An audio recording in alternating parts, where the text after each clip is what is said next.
Chapter 11:22. At the same time, Long Zitian finally calmed down. After careful consideration, he realized that he might have been blinded by his anger.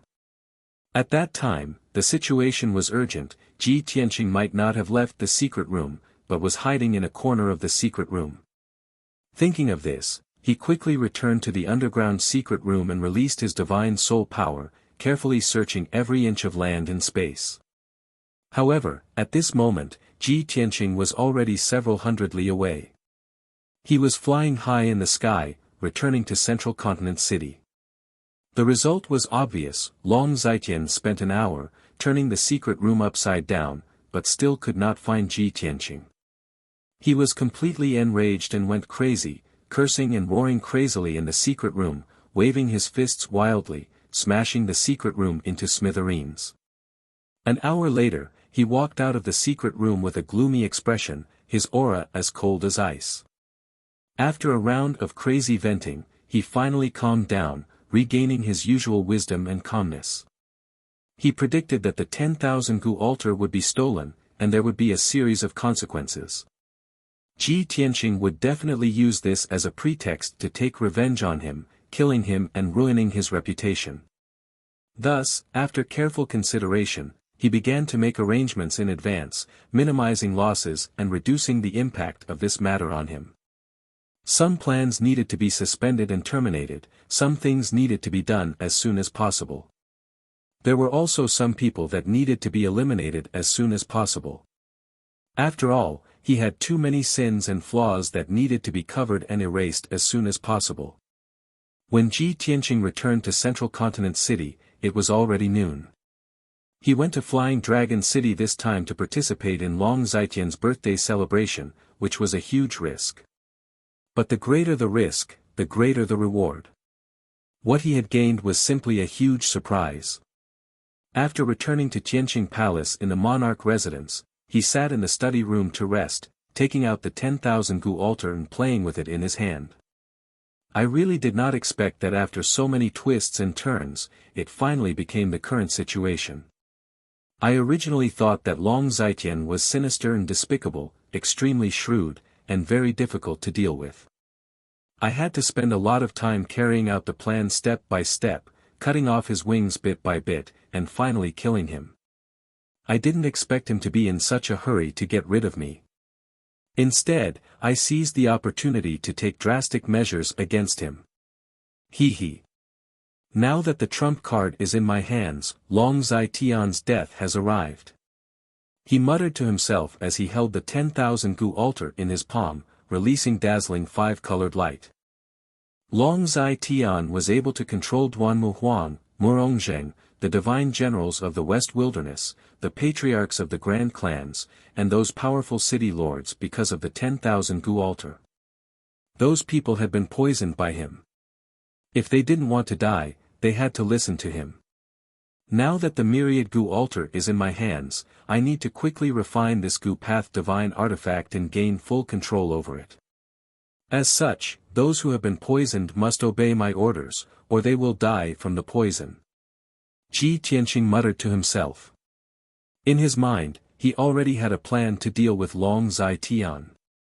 However, to carry out that plan, he had to refine the myriad gu altar first. After making up his mind, he summoned the housekeeper and gave him some instructions. He was about to enter a secret room to cultivate in seclusion. However, the housekeeper told him that the guards of Cloud Soul Palace had sent a letter to him yesterday evening, and the housekeeper had to hand it to him personally. He took the letter back to his room, opened the sealed envelope and took out the letter inside. There were a few lines of beautiful words written on the high-quality golden phoebe paper. It was Yun Yao's handwriting. Tianqing, I have already woken up a few days ago. My body is currently in excellent condition, and there is nothing wrong with it. Please do not worry about me. This disaster has passed, and I have also benefited from it. I have fused with the Neptunian Divine Pearl's power, and my strength has increased tenfold. I have reached Heaven Origin Stage 9th level. I wanted to return to the monarch residence immediately and share this joy with you. However, I know that you have many things to do, and you can't split yourself. Moreover, my cultivation has increased tremendously, and my martial arts foundation is unstable. I need to go into seclusion for a period of time to stabilize my cultivation. I will stay in Cloud Soul Palace to recuperate. You don't have to worry about me. Just take care of your own matters.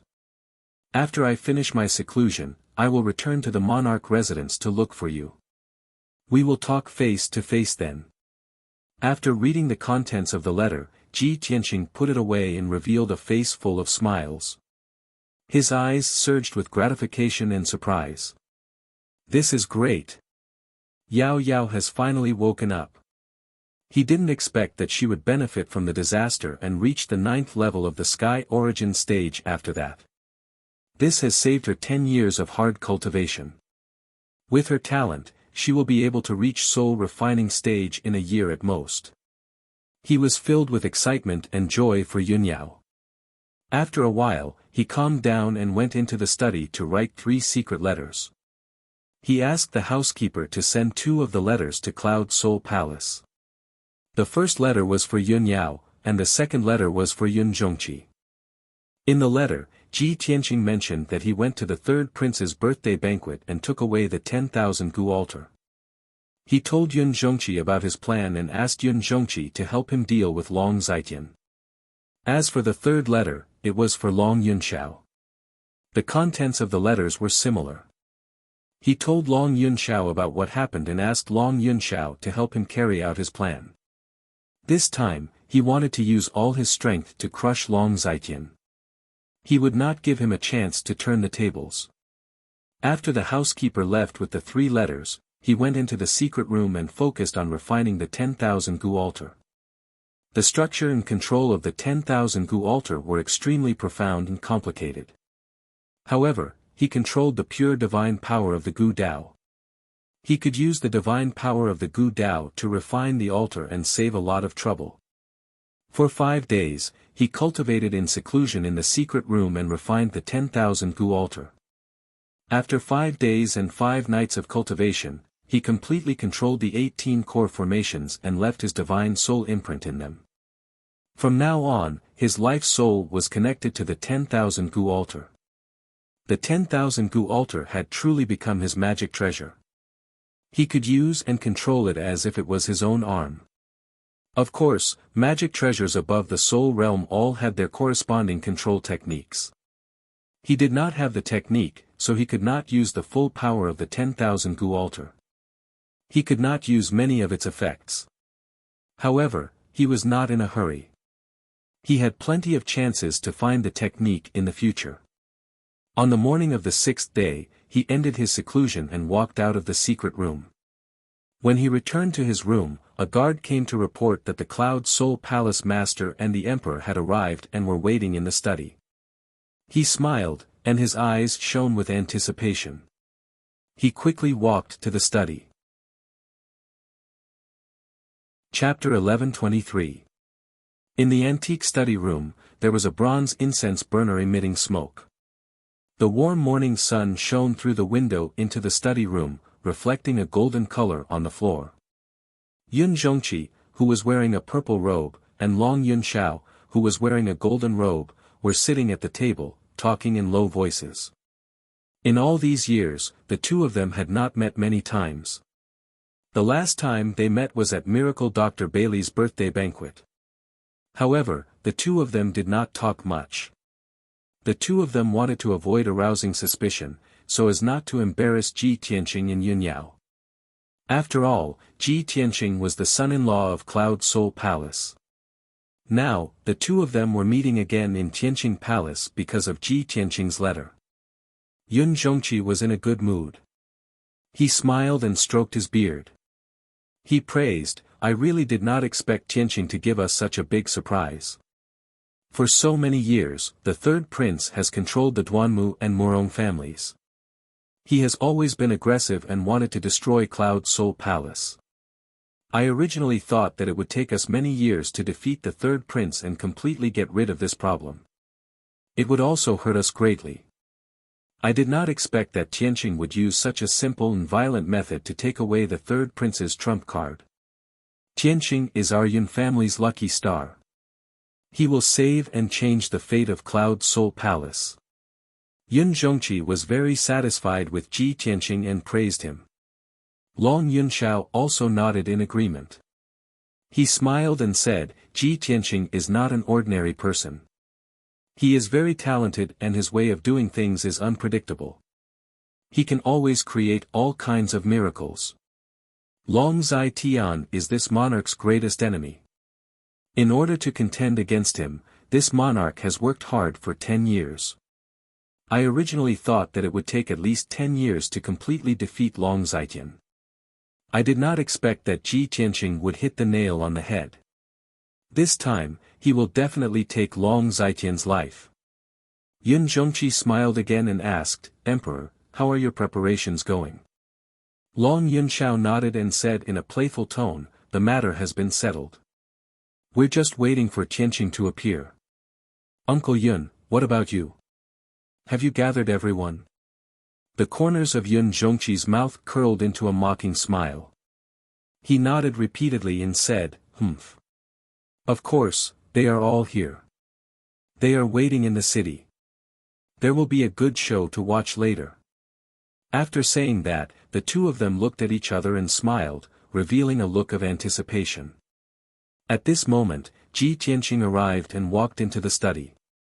Father-in-law, son of heaven, sorry to keep you waiting. He walked up to the two of them and cupped his hands in greeting. Yun Zhongqi hurriedly beckoned for him to sit down beside him. Tianqing, you've finally come out of seclusion. The things you asked me to arrange have already been prepared. The Son of Heaven's side has also been deployed. We're just waiting for you to come out and take charge of the situation. Ji Tianqing smiled and asked with concern, Father-in-law, when you went to gather those people, it must not have been very smooth, right? Yun Zhongqi nodded and said with a cold smile, yes. Long Zaitian's lackeys did not believe it at first. They still had hope in their hearts and pretended to be confused with me. However, the changes and turmoil in Flying Dragon City were too big. The news had already spread throughout the central state. When those lackeys heard the news, they couldn't sit still anymore. They contacted me one after another to discuss this matter with me. Now, they are all gathered at Wang River House, waiting for you with a heart full of anxiety. Ji Tianqing smiled and nodded. Long Zaitian's power is deeply rooted and his prestige is very deep. It is not something that can be eliminated in 3 to 5 days.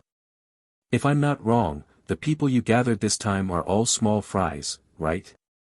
The two big mountains under Long Zaitian's command must not have come, right? Yun Zhongqi withdrew his smile and said with some righteous indignation, Tianqing, you guessed right. That old bastard Morongjing did not even care about my letter. Also, Divine General Yu Tianhong pretended not to know anything and did not react at all. Ji Tianqing said with a cold smile, he, they are all tyrants of a region. Of course they can keep their composure. How can they submit so easily? However, this is also within my expectations. It will not affect our plan. Let's go to Wang River House and deal with those small fries first. As for Murong Zheng and Yu Tianhong, I will go find them personally. After that, the three of them discussed some more plans and reached a consensus. The three of them left Tianqing Palace together and flew out of the monarch mansion. They rushed to Wang River House in Central State City. Wang River House was located on the bank of a large river in the south of the city. It was an ancient palace with 1,000 years of history. It was also a landmark building in Central State City. For nearly 200 years, Wang River House had been the property of Cloud Spirit Palace. It was also a branch of Cloud Spirit Palace in Central State City. Wang River House was heavily guarded both inside and outside. No one was allowed to come close. It was very safe and secretive to discuss important matters there. Ji Tianqing, Yun Zhongqi, and Long Yunxiao arrived at Wang River House and went straight to the conference hall. Outside the meeting hall, there were more than 30 guards standing guard. There were more than 100 guards around, either overtly or covertly monitoring the surroundings, strictly protecting the conference hall. In the spacious and bright conference hall, there were more than 60 martial arts experts gathered. All of them were wearing luxurious clothes and had a dignified aura. These people were all famous tyrants of Central State. They were either the family heads of wealthy families, city lords, or the leaders of gangs. Normally, these people would be the focus of attention wherever they went. They were very imposing and dignified. When they gathered together, they talked loudly, exchanging pleasantries and flattering each other. They were all the upper-class people of Central State City. However, at this moment, these 60-plus experts all had their heads drooped, dejected, terrified, and uneasy postures. They stood in the conference hall with their hands hanging by their sides. They were listless like frosted eggplants. They did not talk and could not squeeze out a smile. The conference hall was very quiet. These experts were like prisoners waiting to be sentenced to death. When Ji Tianqing strode into the hall with Yun Zhongqi and Long Yunxiao, everyone raised their heads and looked at him in unison. Everyone looked at him with eyes full of respect and fear. Ji Tianqing glanced at the people in the conference hall and walked toward the main seat. Yun Zhongqi and Long Yunxiao followed beside him and explained the situation to him as they walked. Tianqing, according to our investigation and the information we have, the third prince has more than 200 factions under his command. Most of the leaders of the factions have joined him because of benefits and have not been poisoned. Only these 60 or so people are more powerful, so the third prince has given them special treatment and has planted all kinds of goo in them. Ji Tianqing nodded to show that he understood. He walked to the main seat in the north of the conference hall and stood still. He did not sit down. Instead, he looked down at everyone with a powerful aura. After the 60-plus powerful warriors all lowered their heads in fear, he said with a cold and deep voice, "You are all famous and powerful warriors of the Central Plains, and you are all smart people. You all know the reason why you are gathered here today, so I will not repeat it. Now, your lives are in my hands.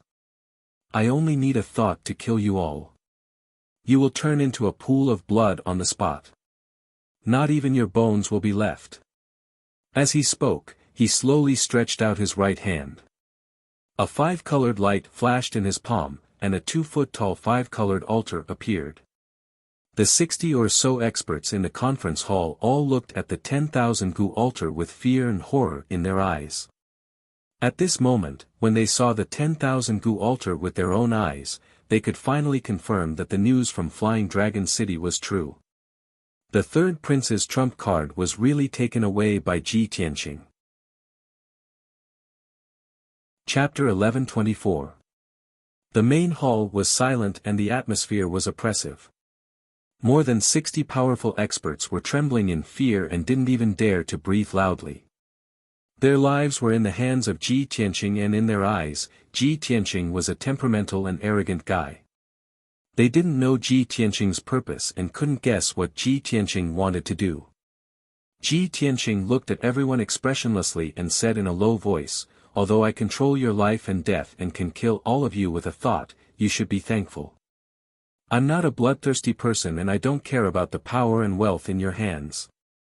I've gathered you here today to give you an order. I want you to do one thing. It's very simple and won't make you suffer, nor will it harm your power and wealth."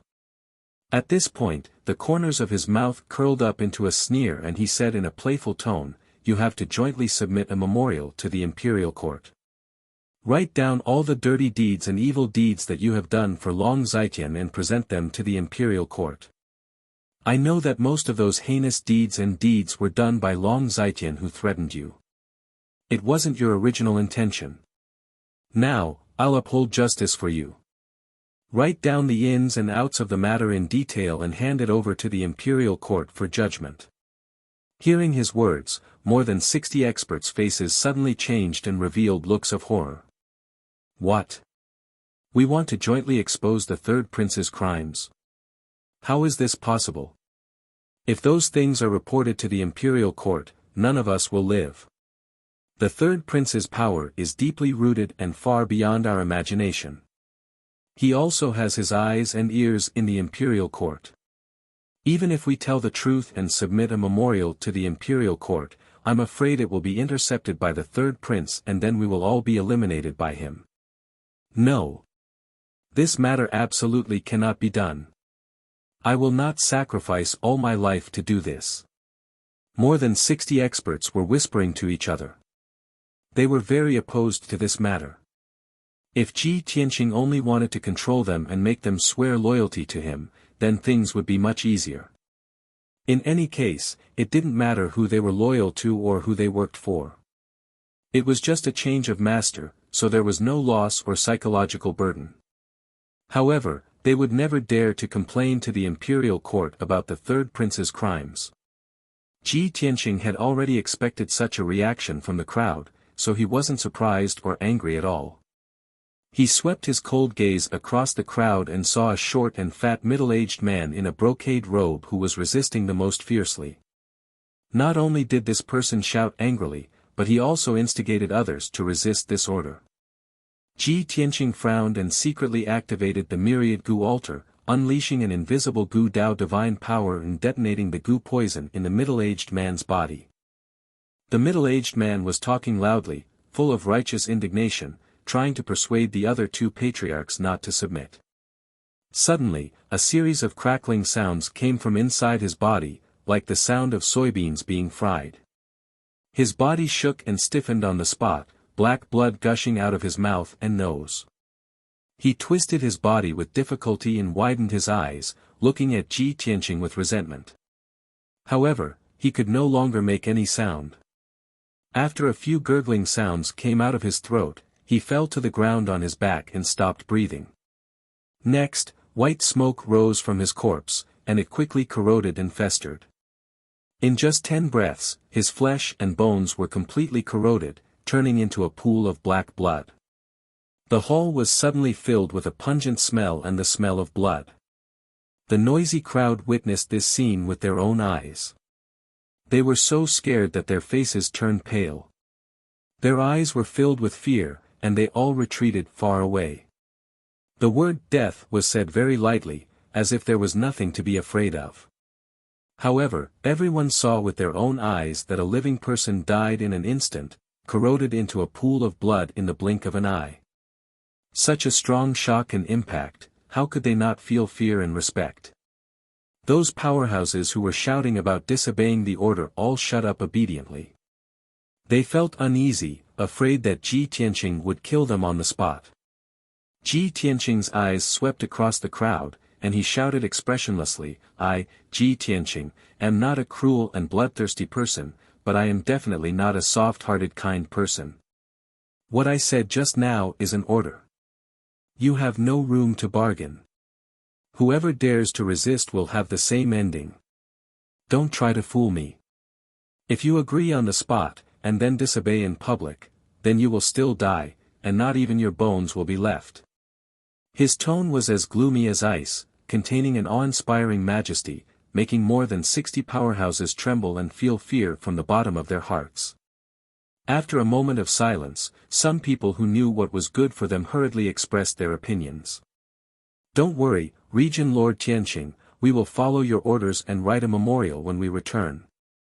Regent Lord Tianqing, everyone in Central State knows that you are the #1 genius of our clan, noble and virtuous, and we are willing to pledge our loyalty to you. From now on, Regent Lord Tianqing, you are our master, we will do whatever you ask us to do." With someone taking the lead, there were others who followed suit. The hall immediately became lively, and more than 60 powerhouses expressed their opinions. The remaining few who were still hesitating did not dare to anger Ji Tianqing, and they reluctantly expressed their promises. Ji Tianqing was very satisfied with the crowd's performance, and he nodded slightly. "Very good. Since you are so sensible, then carry out this matter as soon as possible. If anyone dares to dawdle or disobey in public, I will let them suffer endless pain and torture, and die in torment and despair. Of course, as long as you perform well, after this matter is over, I will remove the poison in your bodies one by one, and return you your freedom." Hearing his last sentence, many powerhouses widened their eyes in disbelief, and they exclaimed, "What? Remove the poison and return us our freedom? This can't be true, right? Did I hear wrongly? Regent Lord Tianqing is so kind, and he wants to remove the poison curse for us. That's great.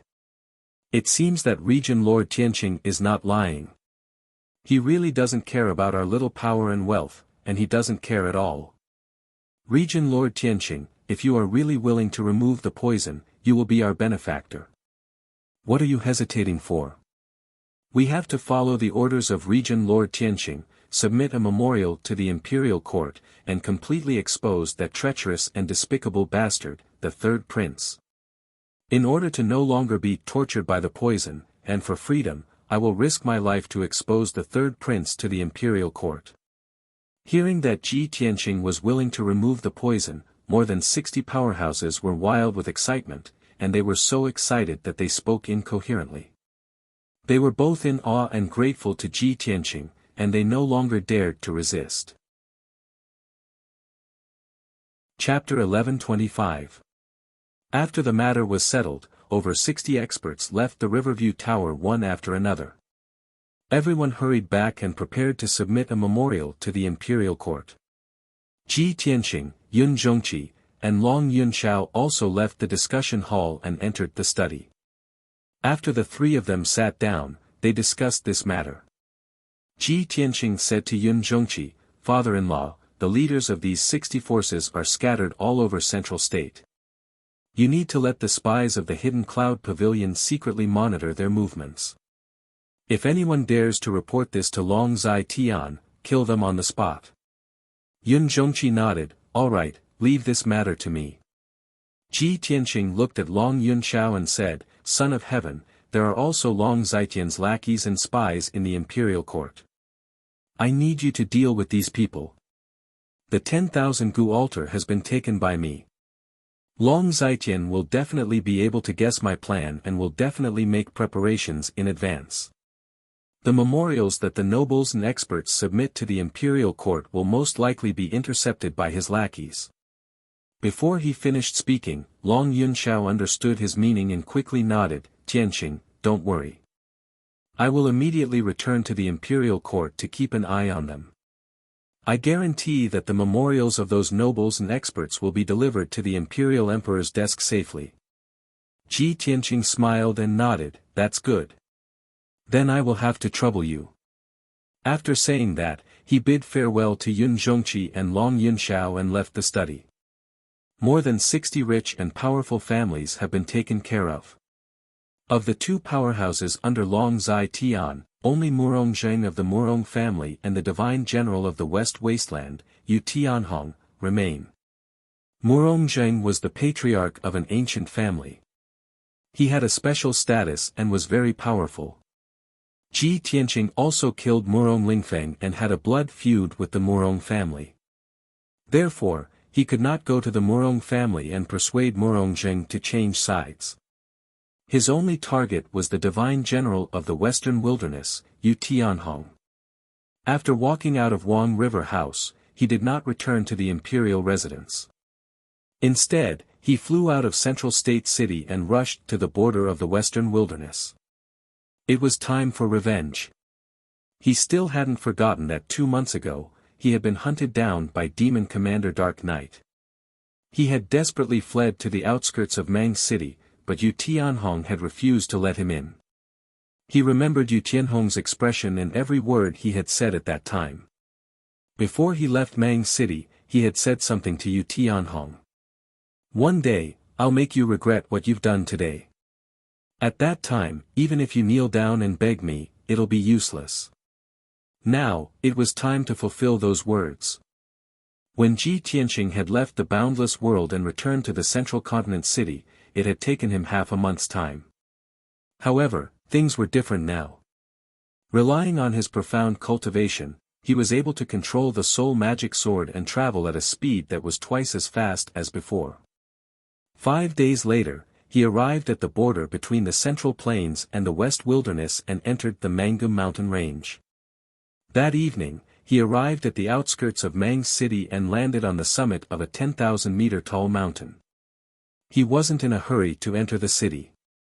Instead, he sat cross-legged on the peak of the mountain and silently meditated to recover the energy he had consumed.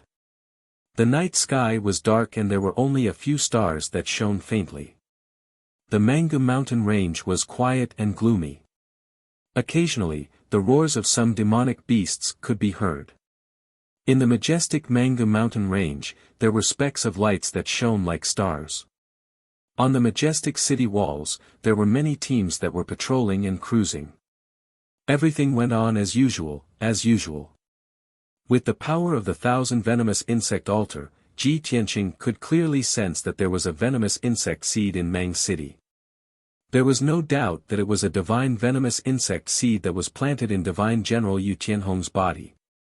He meditated for an entire night and consumed hundreds of spiritual stones to recover his energy to the peak. The next morning, when the sun rose, he left the mountain peak. Swoosh! He turned into a stream of light and flew across the sky to the huge city gate of Mang City. When he landed at the city gate and revealed himself, the guards on the city wall immediately drew their swords and looked at him warily. "Who's there? How dare you barge into Mang City? Are you not afraid of death?" A guard commander on the city wall stared down at Ji Tianqing and asked in a dignified voice. Ji Tianqing glanced at him expressionlessly and said in a low and dignified voice, "Go and report to Yu Tianhong that I, Ji Tianqing, am here. Ask him to come out and see me." Hearing his words, the expressions of the guards on the city wall changed drastically. Everyone revealed shocked and puzzled expressions as they began to whisper to each other. "Ji Tianqing? Why is it this guy again? Last time, this guy was chased by the demon race experts and fled here. He begged Divine General to open the city gate. Why is he here again today? This is unbelievable. Didn't he get killed when he was chased by the demon race experts? How can he still be alive? This guy is too arrogant. How dare he call Divine General by his name and be disrespectful to him? Commander, what should we do? Should we capture this guy or report the news to the Immortal General?" The guard commander was also hesitant and conflicted. He frowned and thought for a long time before he finally made up his mind. No matter what, this guy is the Tianqian region lord, the prince of the monarch mansion. We can't afford to offend him. Even if he is disrespectful to Divine General, we don't have the right to capture him. The only thing we can do now is to report to Divine General and let Divine General resolve this matter himself. Many of the guards expressed their agreement with the commander's words. Therefore, the guard commander sent 2 guards to report to the city lord's mansion. Everyone stood guard on top of the city wall, gripping their weapons tightly, ready for battle.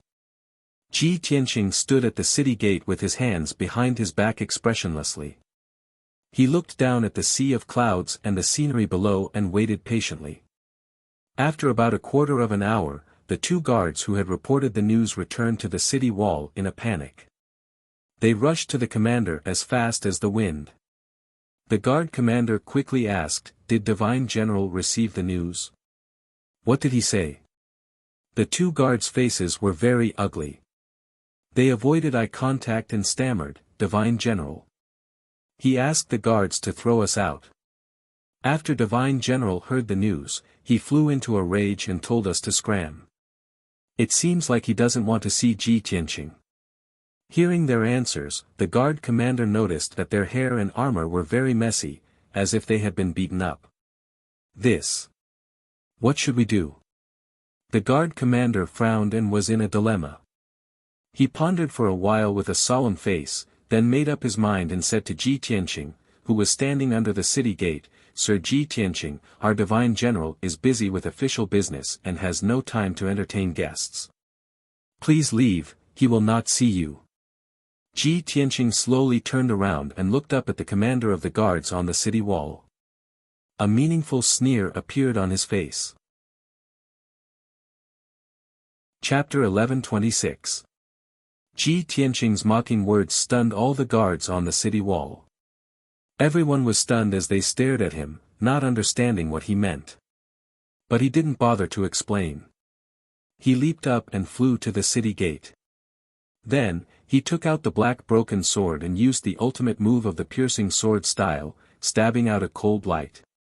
Kaboom! Amidst a deafening explosion, the cold light hit the defensive formation of Mang City. The soul-level array that covered the city gate and the city wall was broken by his sword, creating a huge gap that was more than 10 meters wide. The violent energy turned into a white light and exploded, sending the guards on the city wall flying. The crowd fell from the city wall to the ground like dumplings in a pot, making muffled thuds. The nearby guards were so scared that their faces turned pale. They ran away in panic and didn't dare to get close. Swoosh! Ji Tianqing passed through the gap in the defensive array and landed on the city wall. He ignored the hundreds of guards and took out an exquisite and luxurious spiritual jade throne from his interspatial ring. Then, he boldly sat on the throne. A 5-colored brilliance flashed in his palm, and a 2-foot-tall ancient altar appeared. Expressionlessly, he fiddled with the 5-colored altar and said with a cold tone, "Go tell Yu Tianhong that my patience is limited. Give him one last incense stick's worth of time and let him crawl to see me." Then, he silently activated his Gu Dao divine power and triggered the seed of the divine venomous worm to corrode Yu Tianhong's flesh and soul. The hundreds of guards on the city wall were all dumbfounded. Everyone looked at each other and froze on the spot, not knowing what to do. According to the rules, they should attack Ji Tianqing with full force and kill him on the spot for breaking the array and trespassing into Mang City. But Ji Tianqing's identity was special and he was ridiculously powerful. With just these guards, they wouldn't even be able to touch a single strand of his hair. On the other hand, the other party could kill them all with just a flick of his finger. It was as easy as blowing off dust. The guards did not dare to attack Ji Tianqing, but they could not leave to report the news to the immortal general. After all, the 2 guards who had reported the news had already been beaten up. The immortal general was furious. Who would dare to provoke him at this moment? Was he tired of living? For a moment, the many guards looked at each other and were stunned on the spot, not daring to move. In the end, the guard commander gritted his teeth and made up his mind. He quickly left the city wall and rushed to the city lord's mansion to report the news. The scene on the city wall was rather strange, and so was the atmosphere. Ji Tianqing sat alone on the spiritual jade throne, occupying the top of the city wall. His face was indifferent as he played with the 5-colored altar. No one dared to approach within 100 meters of him. More and more guards and soldiers, as well as the citizens of the city, gathered near the city gate. The crowd grew denser and denser, and the number of people increased as well. Gradually, there were more than 1,000 people, reaching nearly 10,000 people. Everyone stayed far away from Ji Tianqing, looking at him curiously and in awe. They whispered to each other. Through the discussions of the crowd and word of mouth, the crowd quickly learned of his identity and understood his purpose. This man was the #1 genius of the human tribe, the famous sovereign's son, Ji Tianqing. He had come to Manga City today to settle accounts with the immortal general. When they heard the news, many soldiers and citizens sneered at his misfortune and whispered to each other. "This guy is too arrogant. How dare he break the city defense array and insult the immortal general in public? He's dead meat. Let's wait and see. When the immortal general arrives, he will definitely beat this guy until he kneels down and begs for mercy. This guy is too arrogant to come to Manga City and provoke our immortal general just because he's the region leader and the emperor's son. Heh heh. This guy is so young. Maybe he's used to being flattered in the central province, so he doesn't know the immensity of heaven and earth. The immortal general is an important minister of the imperial court and a governor of the border. He has been famous for hundreds of years and commands millions of troops. That guy, Ji Tianqing, is not even fit to carry the shoes of our immortal general. What right does he have to insult our immortal general? Don't worry, the show is about to start. This guy is too reckless. The immortal general will soon teach him a lesson. Countless soldiers and citizens in the city were Yu Tianhong's subordinates and people. Yu Tianhong had a high prestige in Manga City.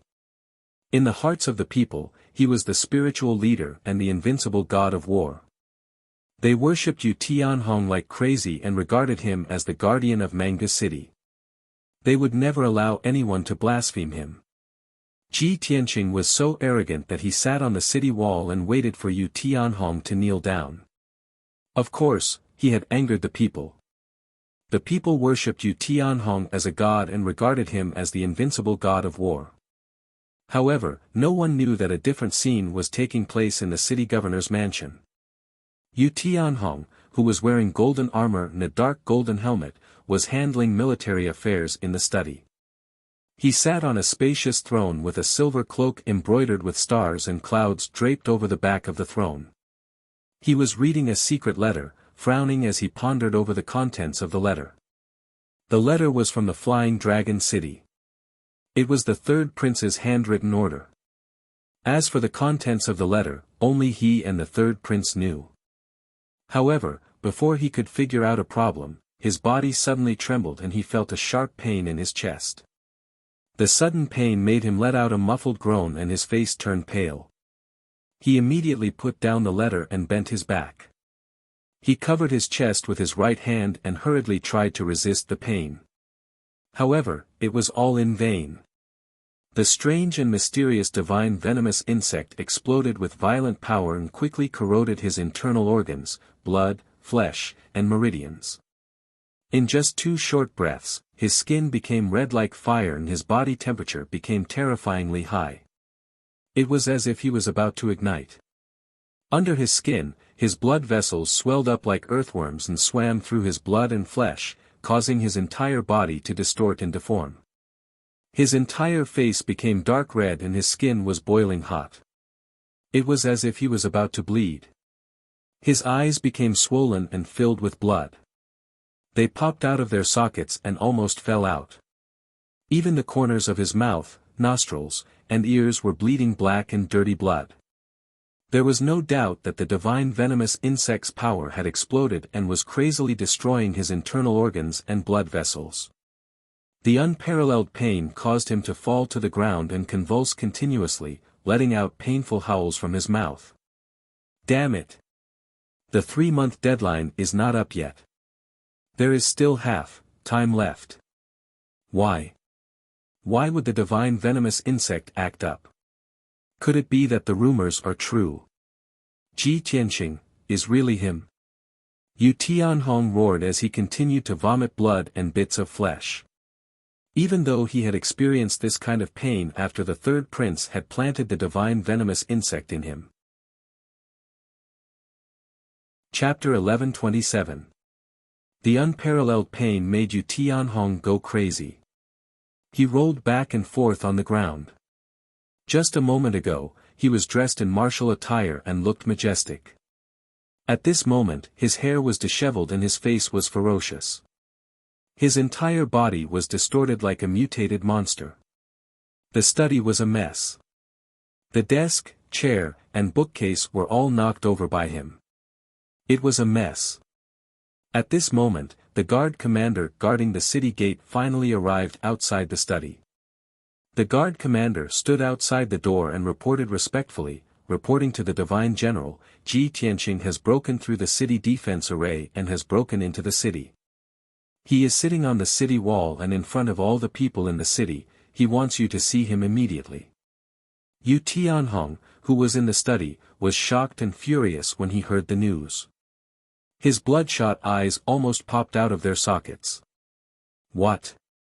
He actually broke into the city? He asked in a hoarse voice. He stumbled to his feet and broke the door of the study with a bang. He rushed out of the study. With a muffled crash sound, the door was smashed into pieces of wood, splashing in all directions. Yu Tianhong, who was covered in blood and had a ferocious look, rushed to the guard commander. The guard commander was startled and took 2 steps back in fear. He quickly asked, "Sir Divine General, what are you doing? What happened to you?" Yu Tianhong's body trembled. He bent over in pain and spat out blood. He grabbed the guard commander and asked, "Tell me. What else did he say?" "This." The guard commander panicked and didn't know how to answer. He couldn't understand how the majestic Lord Divine General had ended up in such a miserable state. Yu Tianhong shouted anxiously and angrily, "Tell me." As he shouted, black blood spurted out of his nose and mouth and sprayed on the guard commander's face. The guard commander was so scared that he trembled. His back was covered in cold sweat. He didn't dare to hide anything and said truthfully, "Ji Tianqing said that his patience is limited. He will give you one last incense stick of time to crawl to see him." The guard commander was also frightened. His mind was not clear. In a moment of desperation, he repeated Ji Tianqing's words. Normally, he wouldn't have dared to speak to Yu Tianhong like this even if he had 10 times the courage. Even if the furious Yu Tianhong didn't kill him with one punch, he would still punish him according to military law and demote him to a soldier. He regretted it as soon as he finished speaking. He looked at Yu Tianhong with a face full of fear and wanted to defend himself. However, what he didn't expect was that Yu Tianhong actually stretched out his bloodied hand and hugged his arm tightly. He shouted word by word, "Take me to see him." "Ah!" The guard commander was dumbfounded. He had never expected Yu Tianhong to have such a reaction. "What are you waiting for? Hurry up." Yu Tianhong's eyes were bloodshot as he glared at him and roared hysterically. "Oh, oh. Okay, I'll take you there now." The guard commander came back to his senses and nodded repeatedly like a chick pecking at rice. Suppressing the fear and doubt in his heart, he carried the twitching Yu Tianhong on his back and left the city lord's mansion as fast as the wind, rushing towards the city gate. The wide road under the city gate was filled with soldiers and citizens. There were more than 10,000 people.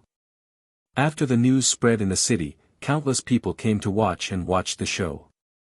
Everyone wanted to see what the legendary number 1 genius of the human race, the Prince Ji Tianqing, looked like. How powerful was this person? How dare he be so arrogant and provoke the divine general in public? Ji Tianqing was still sitting boldly above the city gate, leaning on the spiritual jade throne. He held the 5-colored altar in his right hand. The altar shone with dazzling 5-colored light, releasing the Gu Dao's divine power. On the wide armrest of the throne, there was a bronze incense burner the size of a bowl. A stick of sandalwood was burning on top of it. The time it took for a stick of incense to burn was almost up. More than half of the stick of sandalwood was burned, and only the last bit was left. The soldiers and civilians in all directions all stared at Ji Tianqing with complicated gazes, whispering to each other as they discussed. Some were gloating and waiting to watch a good show. Some were filled with righteous indignation and secretly cursed Ji Tianqing for not knowing his place. Many people were unfamiliar with Ji Tianqing, but they were also in awe of him. They did not dare to criticize him and could only whisper in their hearts. Suddenly, a green light came from the end of the road under the city gate. 2 figures were wrapped in the green light as they ran desperately toward the city gate. Everyone turned their heads and saw a guard commander dressed in black armor carrying Divine General Yu Tianhong, who was dressed in golden armor and had a cape draped over his shoulders. The guard commander was filled with anxiety. While running for his life, he kept shouting, "Get out of the way." Divine General Yu Tianhong, who was carried on his back, had his armor in a mess and was stained with black blood. His hair was disheveled, and he looked extremely miserable. His body was red, and he bent over like a steamed shrimp. He looked like he was in extreme pain. He was not clear-headed and was on the verge of fainting. Countless soldiers and citizens on the road were dumbfounded when they saw this scene. Everyone widened their eyes in shock and exclaimed in disbelief. They started to talk loudly. "Oh my God! Isn't that the divine general? What's going on? Why is the divine general like this? The divine general seems to be injured. Who is it? Who has such terrifying strength that he can injure the divine general? What's going on? The divine general is injured like this, and he still wants to see Ji Tianqing. Who is Ji Tianqing? Why is the divine general so afraid of him? Just as everyone was talking, the guard commander carried Yu Tianhong across the road like a gust of wind. He passed through the crowd and arrived at the city gate. Swoosh! The guard commander stopped and hurriedly put Yu Tianhong down, helping him to stand firm. Then, the guard commander panted and looked up at Ji Tianqing on the city wall. He said solemnly, "Lord Ji Tianqing, our divine general is here." Ji Tianqing looked down at Yu Tianhong from above. When he saw Yu Tianhong's sorry state, his lips curled into a cold smile. "Immortal General, I still remember that 2 months ago, you were standing on the city wall, looking down on us in high spirits. What a great style! You have such a day. How could you end up in such a miserable state?" His voice was not loud, but there was a hint of mockery in his tone. His voice spread clearly throughout the area, and the tens of thousands of soldiers and citizens heard him clearly. Yu Tianhong endured the pain of having his heart pierced by thousands of swords. He pushed the guard commander away and staggered to his feet. He wiped the blood from the corner of his mouth and looked up at Ji Tianqing with bloodshot eyes. He said in a hoarse voice, "Ji Tianqing, I didn't expect you to be so lucky. Not only did you escape, but you also stole the third prince's treasure. I have indeed underestimated you. I have nothing to say now. The winner takes all. You can kill me or torture me as you wish."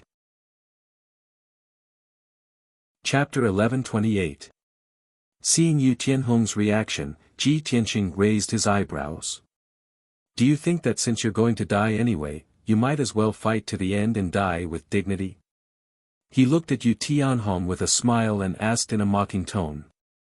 Yu Tianhong clenched his fists and pursed his lips. He didn't say anything, silently agreeing with this statement. The civilians and soldiers around the city gate were also confused. They didn't know what was going on and started whispering to each other.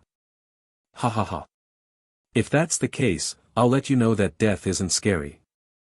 What's scary is living a life worse than death." As he spoke, Ji Tianqing stretched out his right hand and made a hand seal. He controlled the Gu Dao's divine power and the divine Gu in Yu Tianhong's body. Suddenly, the divine Gu in Yu Tianhong's body exploded and ate away at his flesh and soul. A soul-devouring and bone-piercing pain instantly assaulted his entire body, causing him to fall to the ground with a plop, violently twitching and rolling about. "Ah!" Yu Tianhong's face twisted as he screamed miserably. His skin continued to crack as blood spurted out. The armor he was wearing had been torn apart by him, turning into a pile of broken metal pieces that were thrown on the ground. The purple robe he wore under the armor was completely soaked in blood. Moreover, his body swelled up violently, and countless lumps appeared all over his body. His feet and legs were rotting at a speed visible to the naked eye. His flesh turned into a pool of black blood and only his bones were left. The 10,000 soldiers and civilians around the city gate saw this horrifying scene with their own eyes. Their faces turned pale and they broke out in cold sweat. Countless people retreated in fear. They didn't dare to get close to Yu Tianhong for fear of being infected by the invisible curse. That's right. The ordinary soldiers and civilians were weak and inexperienced. They all thought that Yu Tianhong was cursed. Below Yu Tianhong's waist, he had turned into a skeleton and was stained with black blood. Above his waist, he still had flesh and blood. However, he was covered in sarcomas and bulges. He looked ugly and hideous. He rolled on the ground and wailed, begging for mercy in a hoarse voice. "Ah! Ji Tianqing! Lord Ji! Stop it! I beg you! Let me go! I was wrong. I shouldn't have done this to you. I admit my mistake. Yu Tianhong was in so much pain that he wanted to die. His mind and will had collapsed. He quickly surrendered to Ji Tianqing and begged for mercy. The soldiers and civilians were all dumbfounded. No one had expected that the majestic immortal general would be humiliated like this, kneeling on the ground like a dead dog and begging for mercy. Just a moment ago, many civilians and soldiers were waiting to see a good show. In their opinion, as long as the divine general appeared, Ji Tianqing would definitely die. He would definitely be beaten to the point of kneeling and begging for mercy. But now, the one who was kneeling and begging for mercy was Yu to their god of war. This was simply too shocking. Many people could not believe their eyes. Their hearts were filled with shock and fear. At the same time, many people couldn't understand. Wasn't the divine general an expert of the spirit refining realm? Why couldn't he resist Ji Tianqing at all? Why was he being tortured to be tortured? For a soul refinement cultivator, even if their physical body was destroyed, their soul would still be intact. They still had powerful combat power. But only Yu Tianhong and Ji Tianqing knew that the seed of the divine venomous insect was planted in the soul. Yu Tianhong's soul couldn't use any power at all. It could even collapse at any time. Ji Tianqing only needed to think about it and his soul would be destroyed. He would die completely. There was no other way. Yu Tianhong had been planted with the divine venomous insect 8 years ago. The seed of the divine venomous insect had been planted in his soul. It was deeply rooted. Ji Tianqing temporarily stopped casting. He held the 5-colored altar in his right hand and looked down at Yu Tianhong expressionlessly. The corners of his mouth curled up, revealing a disdainful sneer. He. I thought you had some backbone. I didn't expect you to be such a weakling. Were those unyielding words of yours just now all made up? All the people in the city and your soldiers are watching. Where's your face? These words could be said to strike at the heart. Yu Tianhong was completely humiliated. The 10,000 people around the city gate all felt deeply humiliated. They lowered their heads and couldn't bear to look at Yu Tianhong's miserable appearance. Yu Tianhong was also humiliated to the point of vomiting blood. His reputation was ruined today. From now on, he could only become the laughingstock of the world. He raised his head with all his might and glared at Ji Tianqing. He shouted in grief and indignation, Ji Tianqing. I have already admitted defeat. What else do you want? I didn't assassinate you, nor did I become your enemy. Don't go too far.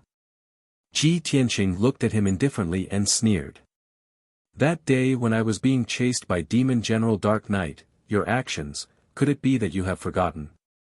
All these years, you have worked hard for Long Zitian. Do you dare to not admit the dirty deeds you have done? Of course, let's not talk about these things. I am here today to take revenge for that day.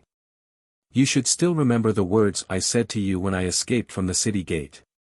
Yu Tianhong's expression changed drastically. He immediately recalled the words Ji Tianqing had said back then. One day, I will make you regret what you have done today. At that time, even if you kneel down and beg me, it will be useless. At that time, he was complacent. He thought that Ji Tianqing would not be able to escape the demon general's pursuit and would die without a doubt. Therefore, he didn't take those words to heart at all. He treated them as the desperate wails of a dying person, which could only make him a joke. But he never would have thought that those words would come true so quickly. Thinking of this, Yu Tianhong was filled with grief and indignation. He was humiliated to the extreme. He shouted in a hoarse voice, Ji Tianqing, what do you want to do? Ji Tianqing looked at him with a smile and said indifferently, what do I want to do? It's very simple. Crawl in front of me and kowtow to me in apology. Then, you write a memorial to the emperor. Write down the crimes that Long Zitian forced you to do in full detail and hand it to the emperor.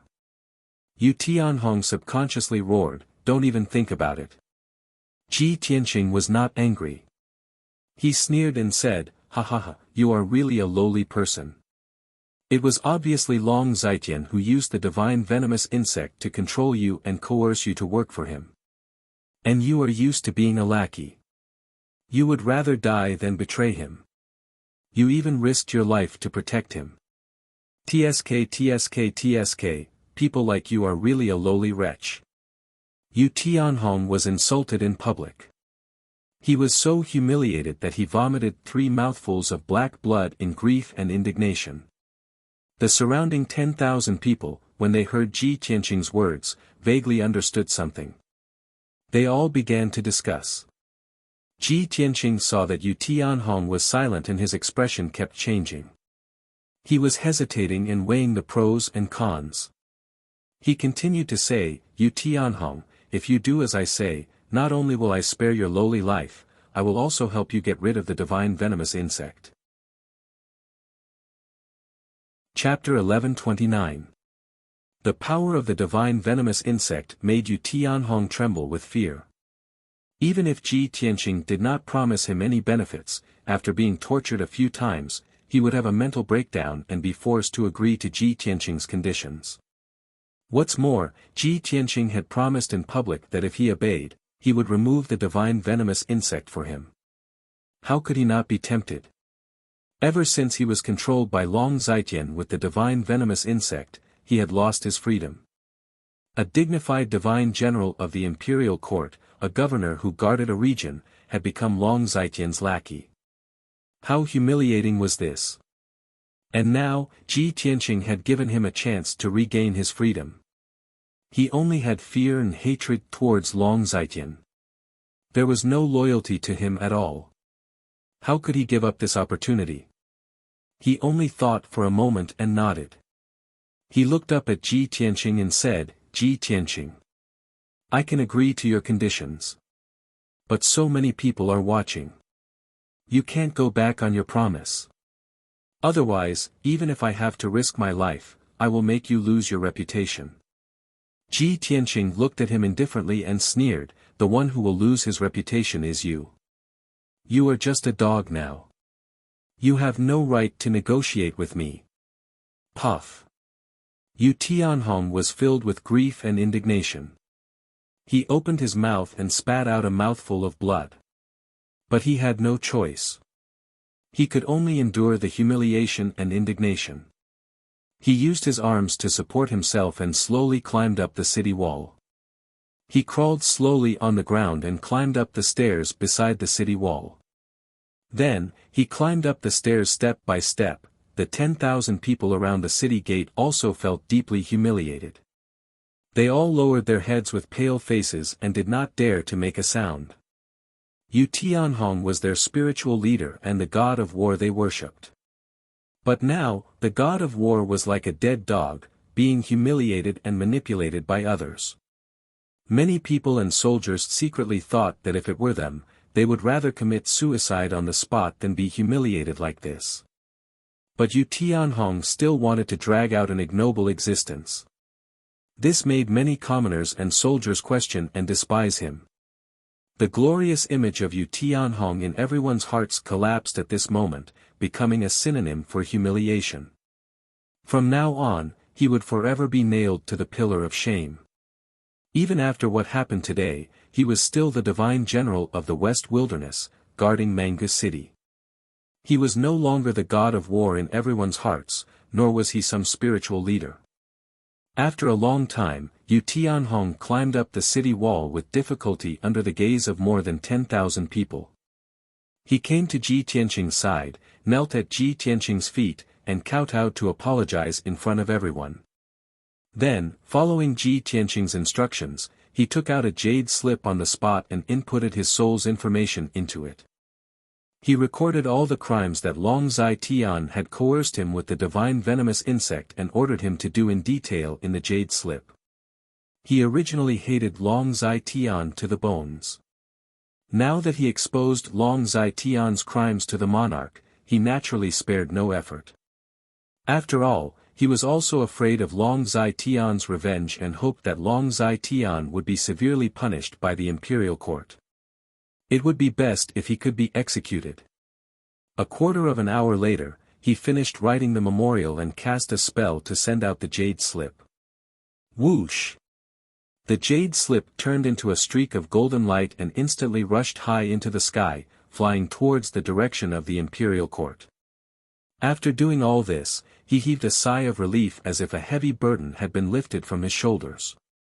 He looked at Ji Tianqing with pleading eyes and said, "Ji Tianqing, I have done as you asked. Now, it's time for you to fulfill your promise and remove the divine venomous insect for me." Ji Tianqing glanced at him and sneered, "I said that I would remove the divine venomous insect for you, but not now. Don't worry, wait for the imperial court to deal with Long Zai-Tian. After this matter is over, I will find you." After saying that, he put away the 1,000 venomous insect altar and the spirit jade throne, turned around and flew into the sky, leaving Mang City. Yu Tianhong lay on the city wall, looking at his departing figure. He was so angry that his whole body trembled, and he was so sullen that he almost went crazy. After a long time, when Ji Tianqing's figure disappeared into the horizon, he turned around. He turned his head and looked at the city gate, at the more than 10,000 people on the street. But as far as his eyes could see, he saw that everyone's eyes were filled with deep disappointment and disdain. Even those subordinates and soldiers who were loyal to him were looking at him coldly and indifferently. There was no longer a trace of respect in their eyes. This scene made Yu Tianhong even more indignant. He waved his fists in anger and smashed them on the city wall below him. Boom! Amidst the deafening noise, the city wall was smashed by his fist. More than half of the city wall collapsed, and bricks and stones flew everywhere. Countless civilians and soldiers were frightened and fled in panic. In the blink of an eye, the more than 10,000 people gathered at the city gate scattered like birds and beasts. The street became empty. Yu Tianhong's heart was like dead ashes. He silently circulated his energy and reformed his body. Soon, his legs and feet were restored. He walked down the city wall in a daze and staggered towards the city lord's mansion. There were more than 300 guards on the city wall, and more than a dozen guard captains and commanders. But everyone looked at him with complicated eyes. No one came to help him, and no one cared about him. The divine general of the western wilderness had become so desolate. Soon, 5 days passed. Late at night on the 5th day, Ji Tianqing returned to the emperor's mansion in Zhongzhou City. He meditated in the room and used dozens of spirit stones to recover his magic power. A few hours later, the sky was bright. Ji Tianqing finished his meditation and walked out of the room. The plan is almost done. Dozens of noble families in Zhongzhou and the divine general of the western wilderness have jointly exposed Long Zaijian to the imperial court. 10 days have passed. I believe the imperial emperor has thought about how to deal with this matter. He thought to himself. He was about to send a jade slip to Long Yunxiao to ask about the imperial court situation. But at this moment, the voice of the guard commander came from outside the door. Reporting to the region lord, His Majesty the Emperor has come to visit. He is waiting for you in the study. He said that he has something to discuss with you. Ji Tianqing raised his eyebrows and smiled. He said to himself, I was just talking about him and he has already come to find me. On the matter of dealing with Long Zaijian, Long Yunxiao is even more anxious than me. When he rushed to the study, he saw Long Yunxiao standing in the study with a stack of dark golden documents inlaid with jade in his hand. Seeing him enter the study, Long Yunxiao smiled. His eyes lit up and he said excitedly, Tianqing, where have you been? Why haven't I seen you for 10 days? You don't know, but in these 10 days, many wonderful things have happened in Zhongzhou. It's really earth-shattering and shocking. You actually missed it. What a pity. Long Yunxiao had always been a steady, cultured, and refined person. It was rare for him to be this excited and agitated. Ji Tianqing saw his reaction and guessed the reason. He asked with a playful smile, "Emperor, something that can make you so excited must be extraordinary."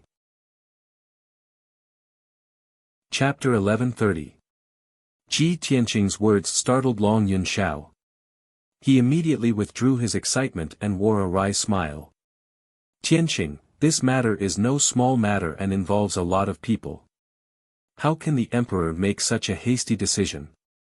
Even if the imperial court wants to punish Long Zhaitian, they have to investigate clearly and confirm all the evidence before they can make a judgment." Hearing him say this, Ji Tianqing nodded to show that he understood. "I understand. The imperial court must be careful and cautious in making any decisions. Moreover, this matter concerns the princes of the imperial court, as well as the two great families and countless rich and powerful families. Almost a quarter of the noble families of the human clan are involved in this matter. Even if the imperial court uses all their strength, it is impossible to investigate clearly within 10 days. In that case, the imperial court will have to wait at least 1 or 2 months to punish and sentence Long Zhaitian." Long Yunxiao thought for a moment and nodded. The imperial emperor attaches great importance to this matter. He has been investigating this matter for the past few days and treats it as the imperial court's top priority. Although it won't take as long as 2 months, it will definitely take a month. As he spoke, he placed a stack of documents in front of Ji Tianqing. "Tianqing, don't be anxious. Long Zhaitian will not be able to escape this time. We just need to wait patiently for the results." These were all the documents that the imperial court had approved of this matter. It involved the Duanmu family, the Murong family, the divine generals of the West Wasteland, and dozens of city lords and patriarchs of the rich and powerful families. The imperial emperor was furious. He stated in public that he would investigate this matter thoroughly and deal with it impartially. He would not let the human clan continue to be corrupted. In these 10 days, the imperial court had captured the leaders of hundreds of forces, including the city lords and patriarchs. The entire Flying Dragon City was surrounded by the imperial court's imperial army. The forces under Long Zhaitian's command were all detained by the imperial court. His Flying Dragon Palace was also sealed up and all his wealth was confiscated by the imperial court. Moreover, even Long Zhaitian himself was summoned back by the imperial court overnight and imprisoned in a secret room, not allowed to go out. The entire central region knew that Long Zhaitian, this big tree, had fallen. The weeds surrounding his subordinates had all been removed. No matter how the imperial court deals with him in the end, he is completely finished. The forces that he built for half of his life will be completely destroyed. Long Yunxiao told Ji Tianqing about what had happened in the past 10 days and told him about the current situation in the central province.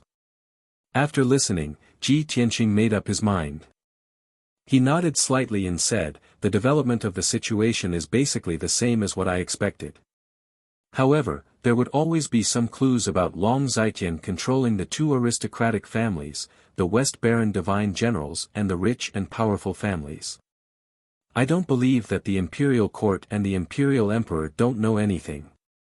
Long Yunxiao restrained his excitement and said with a grave expression, "That's right. A few years ago, the sovereign emperor noticed the signs and roughly understood this matter. But I also don't know why the emperor didn't take the initiative to bring up this matter, nor did he warn Long Zhaitian. Tianqing, could it be that the sovereign emperor already knew about Long Zhaitian's crimes and might bend the law for personal gain and be lenient?" Ji Tianqing shook his head and sneered, "It's not to the extent of bending the law for personal gain. If the matter is blown up, even if the sovereign emperor does it for the world to see, he will still deal with it impartially. I just feel that no one can guess the sovereign emperor's thoughts. I'm afraid that he will give Long Zhaitian a way out and let him escape death, giving him a chance to make a comeback." Long Yunxiao frowned and said with a gloomy expression, "That's right. No one can guess the sovereign emperor's thoughts. Even I can't guess his thoughts. But don't worry, even if the sovereign emperor spares Long Zhaitian's life, I will not let him go. This is the best chance for me to completely destroy him. How can I let him have a chance to make a comeback? Ji Tianqing nodded and asked with a grave expression, did the sovereign emperor mention the 10,000 gu altar or me? Long Yunxiao frowned and recalled for a moment before nodding, the sovereign emperor did not specifically mention you, but he did mention this matter once in the study room. At that time, only I, the imperial tutor, and the sovereign emperor were present. The sovereign emperor mentioned the 10,000 gu altar, saying that it was an ancient evil item that caused the extinction of the gu race. This item has been passed down to this day and will only bring disaster to the world. It must be destroyed to prevent future troubles. The imperial tutor mentioned that the 10,000 gu altar had fallen into your hands. He believed that you would make good use of it.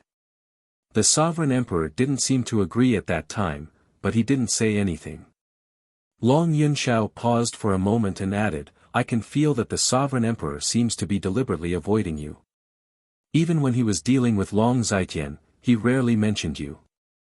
Ji Tianqing frowned and thought for a moment before revealing a playful smile. He muttered, perhaps, the sovereign emperor wants to protect me. He doesn't want me to be in the limelight and become the target of public criticism. That's possible. Long Yunxiao nodded in agreement. Next, the two of them talked about some other trivial matters. They were all about the imperial court and the central continent. In the end, the two reached a consensus. Long Yunxiao bowed and was about to leave. Tianqing, I will keep an eye on the imperial court. I will not give Long Zhaitian a chance to make a comeback. He has made a lot of preparations before and eliminated a lot of evidence and witnesses in an attempt to reduce his crime. However, I will keep an eye on him so that he can't act recklessly. You don't have to worry about the imperial court. Just wait patiently for the results. Ji Tianqing nodded and said, okay, I will need you to pay more attention to Central State and the imperial court. Don't let Long Zhaitian escape.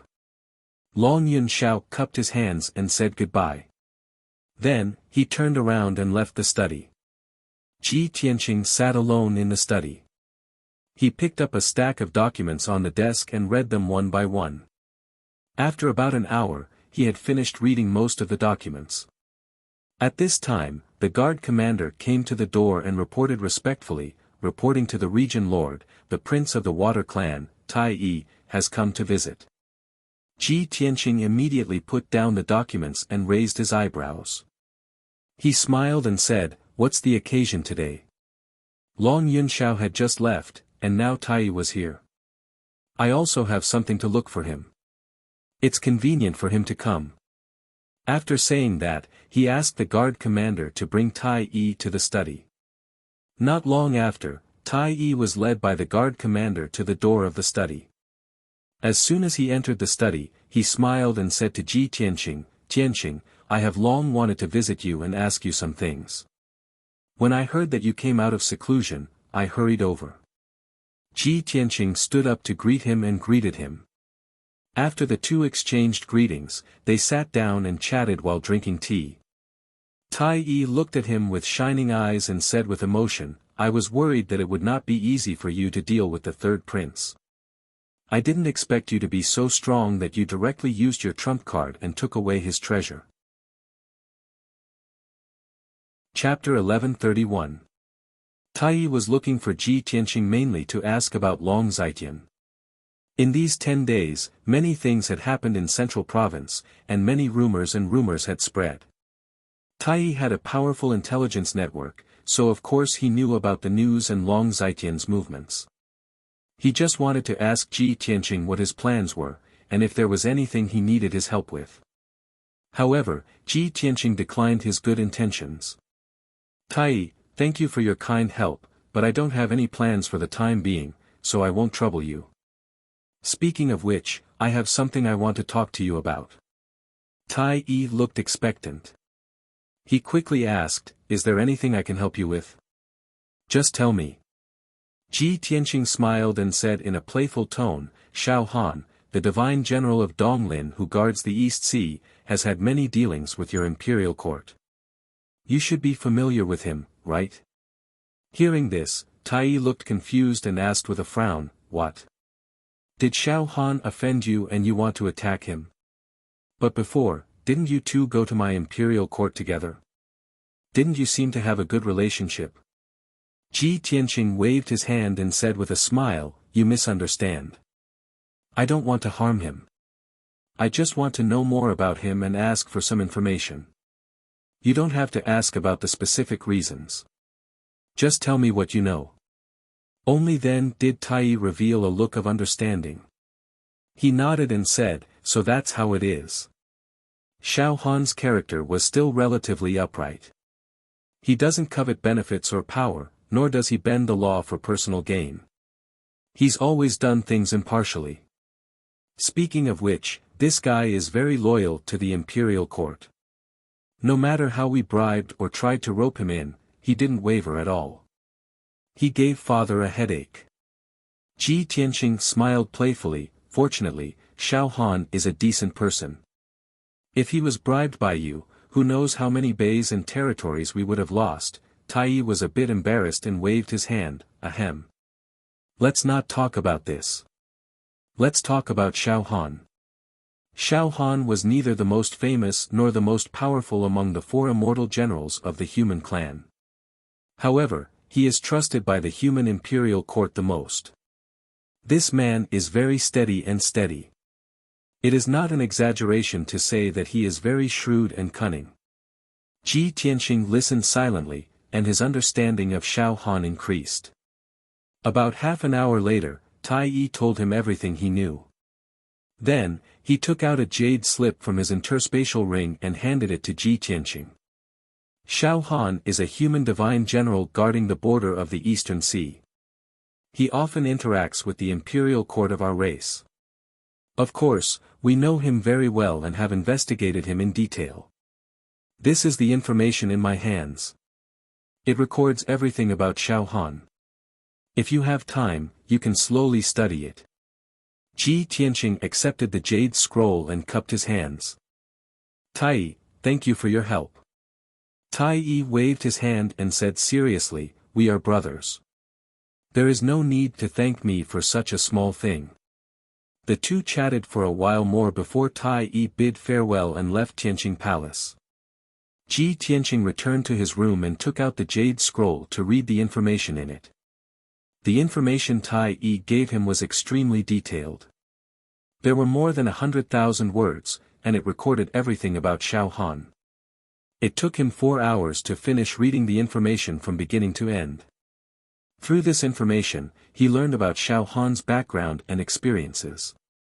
Xiao Han was born in a mysterious and ancient aristocratic family, the Xiao clan. The Xiao clan was a huge force that could be compared to the 3 ancient aristocratic families. It had 1,000 years of history since it was founded. Its family background was deep and had a long history.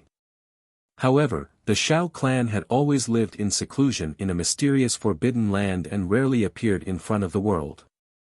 This hidden aristocratic family did not stir up trouble in the central state, nor did they fight for power. Therefore, no one knew about them. However, every disciple who walked out of the Xiao clan was an outstanding martial arts genius. Every 30 years or so, 1 or 2 Xiao clan disciples would leave the forbidden land and enter the central state. From then on, the Xiao clan disciples would rise like comets. Their reputation would spread quickly across the continent, and they would become a powerful force. 800 years ago, one of the Xiao clan disciples had made great contributions to the human imperial court. He was conferred the title of Divine General of Donglin and guarded a region.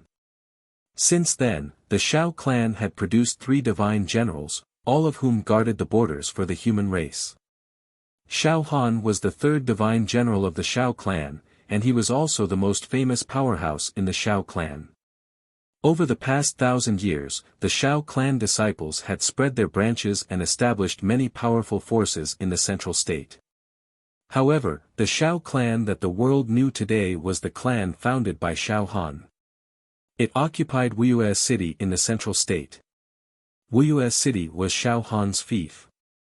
It occupied 100 miles of land and had more than 4 million people. Among the 100 cities in the central state, Wuxia City's military and forces were considered top-notch.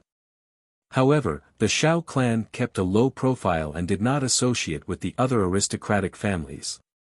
They also did not stir up trouble.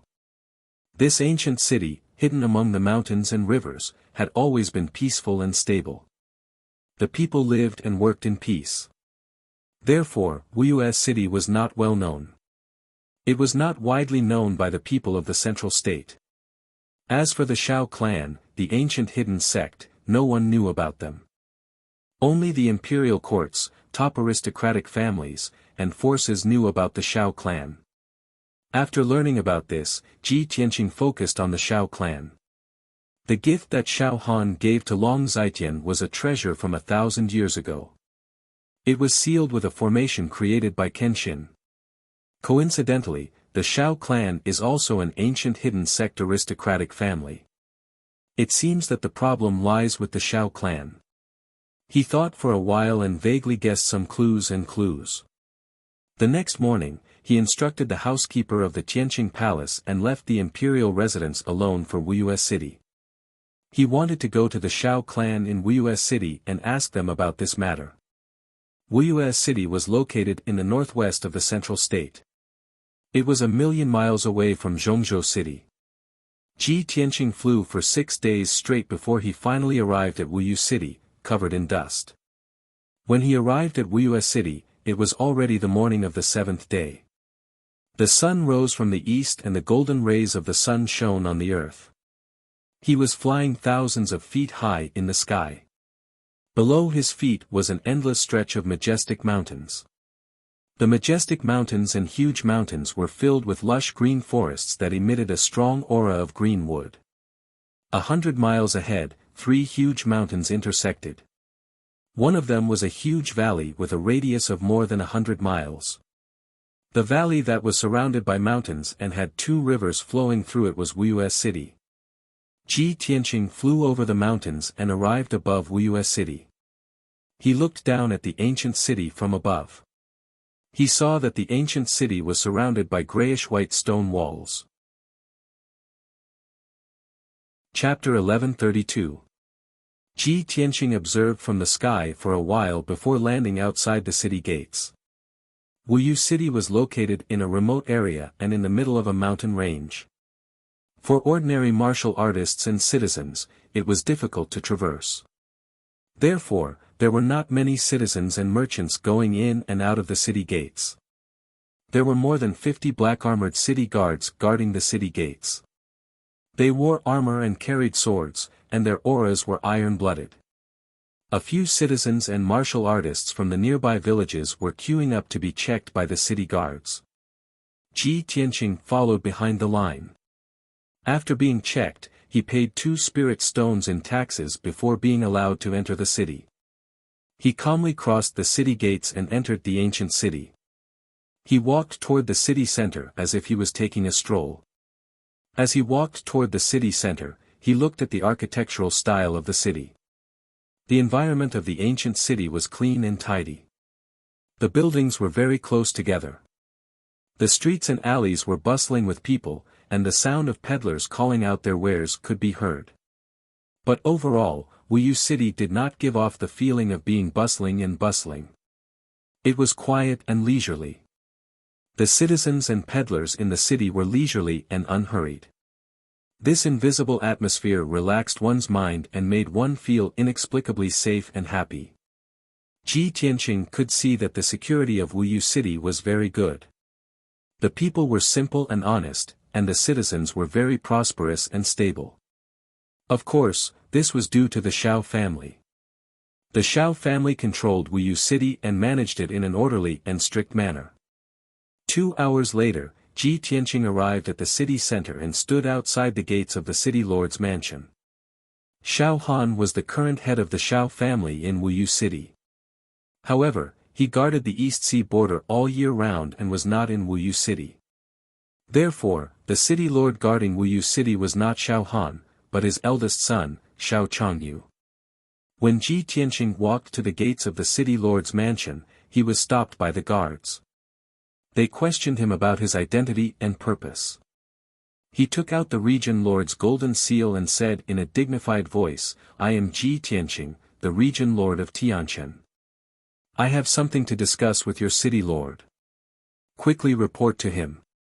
The guards saw that he was dignified and had an extraordinary aura, so they treated him with respect and did not dare to offend him. When they heard him call himself Ji Tianqing, the guards were shocked and looked at him with burning eyes. "Are you the legendary emperor's son, Lord Ji Tianqing? The #1 genius of our tribe, the youngest realm lord, and the most outstanding first prince is you, my lord?" The tone of the guards was very excited, and their eyes were filled with excitement and worship. They immediately bowed to him. Ji Tianqing put away the territorial lord's golden seal and nodded slightly. "That's me. Quickly go and report the news." Only then did the guards regain their senses. Two of them hurriedly turned around and entered the city lord's mansion to report the news. Ji Tianqing stood at the entrance and waited for 100 breaths of time. Then, he heard footsteps coming from inside the mansion. Two guards accompanied a middle-aged man as they quickly walked out of the door and stopped in front of him. The leader of the group was a middle-aged man who looked to be about 40 years old. He was tall and thin, wearing a purple gold robe and a noble jade crown. His aura was outstanding and dignified. His figure, appearance, and temperament were 70% similar to Xiao Han. He quickly walked to Ji Tianqing and bowed with a smile on his face. "I am Xiao Changyu. May I ask if this is Lord Tianquan Territory Lord?" Ji Tianqing nodded and returned the greeting. "Greetings, City Lord Xiao." Xiao Changyu hurriedly waved his hands and said in fear and trepidation, I don't dare. Skyline Domain Lord, you're making things difficult for me. A year ago, I heard about the various legendary deeds of Lord Tianquan Territory Lord. I have always respected and admired you. I didn't expect that I would have the fate to see Lord Tianquan Territory Lord's face today. I am really lucky. I just don't know why Lord Ji has come to the small Wuyu city. Xiao Changyu's attitude towards Ji Tianqing was very respectful, and there was a hint of reverence hidden in his eyes. After all, Ji Tianqing's legendary deeds were all big events that shook the world. In the eyes of outsiders, not only was he extremely talented and powerful, he was also extremely arrogant and domineering. Xiao Changyu was very puzzled. He had nothing to do with Ji Tianqing, so why would Ji Tianqing suddenly come to Wuyu City? He couldn't help but feel worried. Ji Tianqing would cause disasters or big events wherever he went. The small Wuyu City couldn't withstand Ji Tianqing's torment. Ji Tianqing also saw through Xiao Changyu's thoughts. He smiled and waved his hand.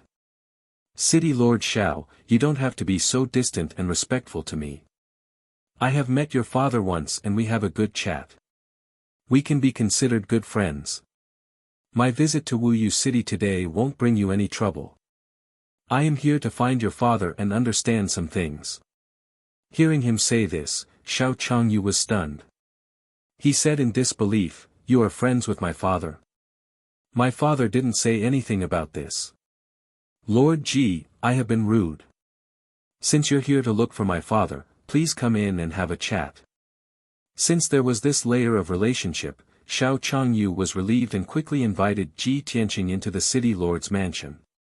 He led Ji Tianqing into the mansion and sat down in the guest hall. He asked a maid to serve Ji Tianqing tea and then began to chat. Lord Ji, you should know that my father is far away in the Eastern Sea and not in Wuyu City. He rarely comes back. May I know why you are looking for my father? If it is not too urgent, you can tell me and I will pass on the message to my father. Ji Tianqing took a sip of tea and shook his head. This matter is very important. I am afraid I can't ask you to pass on the message. I can only discuss it with your father face to face. I know that a powerhouse like your father will definitely set up a teleportation array between Wuyu City and the Eastern Sea to make it convenient for him to travel back and forth. City Lord Xiao, please find a way to contact your father and ask him to come back to Wuyu City. I want to discuss this matter with him face to face. This. Xiao Changyu was a little hesitant and frowned. Ji Tianqing saw that he couldn't make up his mind, so he lied. City Lord Xiao, this matter is very important. Don't hesitate anymore and immediately send a message to your father. You should know that the imperial court's third prince has been imprisoned and the divine general of the western wilderness has lost his reputation. I am here today because of this matter. Ah! Xiao Changyu suddenly turned pale with fright, and his eyes revealed a look of deep anxiety and worry. Of course he knew this news and knew that this matter was related to Ji Tianqing. Hearing Ji Tianqing's words, he suddenly had a bad premonition and was worried for his father. In the blink of an eye, his forehead was covered in sweat and his face was pale. He quickly cupped his hands and bowed. Lord Ji, this one will immediately contact my father and let him talk to you face to face. But no matter what, please believe Lord Ji that my father is honest and just. He is loyal and devoted to the imperial court and has absolutely no intention of disobeying you. This Xiao Changyu, I'm afraid he is scared out of his wits. Ji Tianqing was secretly laughing in his heart, but he didn't show it on his face and nodded expressionlessly. Yes, I know all this, but there are some things I must ask your father face to face. Chapter 1133. Ji Tianqing sat in the main hall for the time it took to brew a cup of tea before Xiao Changyu hurriedly returned to the main hall. He quickly walked in front of Ji Tianqing and bowed with a solemn expression, Lord Ji, I have already sent a message to my father about what you said just now. I believe my father will be back soon. Please be patient and wait for a moment. Ji Tianqing slowly put down the teacup and nodded, the one who needs to be patient is you. Since you believe that your father is fair and honest, why are you so nervous? This. Xiao Changyu was speechless and did not know how to answer. Because your reputation is too great. Wherever you go, you will cause great trouble and shock the world. Even if my father is loyal and honest to the imperial court, it is inevitable that he will cause some trouble when he meets you. Even the divine general of the West Wilderness and the third prince of the imperial court fell in your hands. My father cannot withstand your torment. This was Xiao Changyu's true thought, but he could only keep it in his heart and did not dare to say it out loud. The two of them chatted awkwardly for a while, then Xiao Changyu sat down to drink tea with him and waited anxiously. When Ji Tianqing finished the second cup of tea, the sound of footsteps came from the secret door at the back of the main hall. Young Master Ji, how have you been? The sound of footsteps gradually approached. Before the figure could be seen, a hearty laugh was heard. Ji Tianqing and Xiao Changyu turned their heads at the same time and saw Xiao Han in a purple robe and a dark red cloak striding into the main hall. When Xiao Changyu saw his father return, he secretly heaved a sigh of relief and hurriedly greeted him. Father, you are finally back. Lord Ji came to Wuxia City this time to investigate some things from you. He was worried and could not help but remind his father to be careful. But halfway through his words, Xiao Han waved his hand and interrupted him, Changyu, I am going to talk business with young Master Ji. You may leave. Xiao Changyu looked like he wanted to say something, but it was not good for him to say anything. He could only bow and leave the main hall. After he left, only Ji Tianqing and Xiao Han were left in the hall. Xiao Han sat down beside Ji Tianqing and asked with a smile, Young Master Ji, if you need anything from me, you could have just sent me a message. Why did you have to come all the way to Wuxia City? Ji Tianqing explained, this matter is of great importance, so I can only come to the Xiao family and talk to you face to face. Xiao Han nodded slightly and said with a calm expression, what is it? Young Master Ji, please speak your mind. Ji Tianqing didn't beat around the bush and went straight to the point. A month ago, I went to the Flying Dragon City to attend a banquet. At Long Zitian's birthday, I saw him take out a mysterious gift that was stored in a treasure box from 1,000 years ago. Long Zitian used it as a prize for his birthday celebration, saying that he would give it to whoever could break the seal. I cracked the array formation of the treasure box and obtained the gift. According to Long Zai Tian, that was a congratulatory gift from you. I want to know the origin and information of that gift. I hope Sir Divine Warrior can tell me the truth. Xiao Han listened carefully and nodded with a calm expression. Young Master Ji really came for Long Zai Tian's matter. What? Could it be that young Master Ji suspects me of colluding with Long Zai Tian? Ji Tianqing smiled and waved his hand. Sir Divine Warrior, please don't misunderstand. I just want to know the origin of that treasure. This is very important to me. Xiao Han obviously didn't believe him and asked, is it really just because of this matter? It's absolutely true.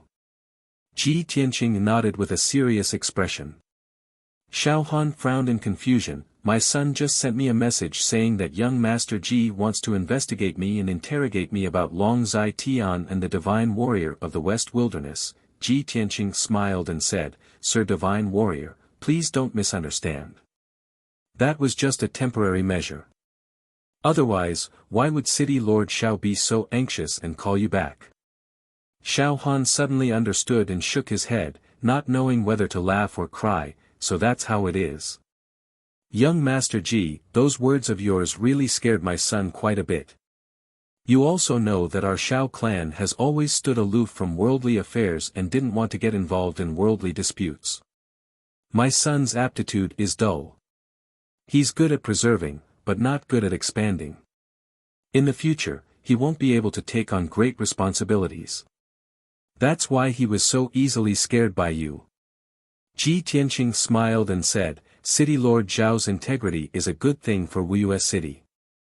He was also worried about you, so he believed my words. As the saying goes, too much concern leads to confusion. Xiao Han waved his hand and said, forget it. Let's not talk about this for now. Let's continue talking about that treasure. Since young Master Ji wants to know, then I'll be frank. That mysterious treasure box is an item passed down from our Xiao clan ancestors. It is said that it has a history of nearly 1,000 years. However, the seal on the box is too special.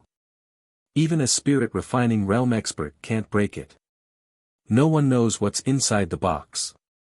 Our ancestors also didn't leave any information about it, so no one paid attention to it. When I was young, I won first place in a clan competition. The clan elders gave me that treasure box as a reward. Unfortunately, this treasure box is too old. I couldn't break it, so I kept it in my spatial ring and didn't pay attention to it for many years. Ji Tianqing listened attentively and silently analyzed in his mind. Although Xiao Han didn't mention the Xiao clan, he knew that the so-called clan competition and the clan elders were referring to the hidden sect Xiao clan. Xiao Han continued, more than a month ago, the Flying Dragon City suddenly sent me an invitation, inviting me to attend the third prince's birthday banquet and head to the Flying Dragon City for a banquet. To be honest, I've never had much contact with the third prince. I've only heard of some of his deeds.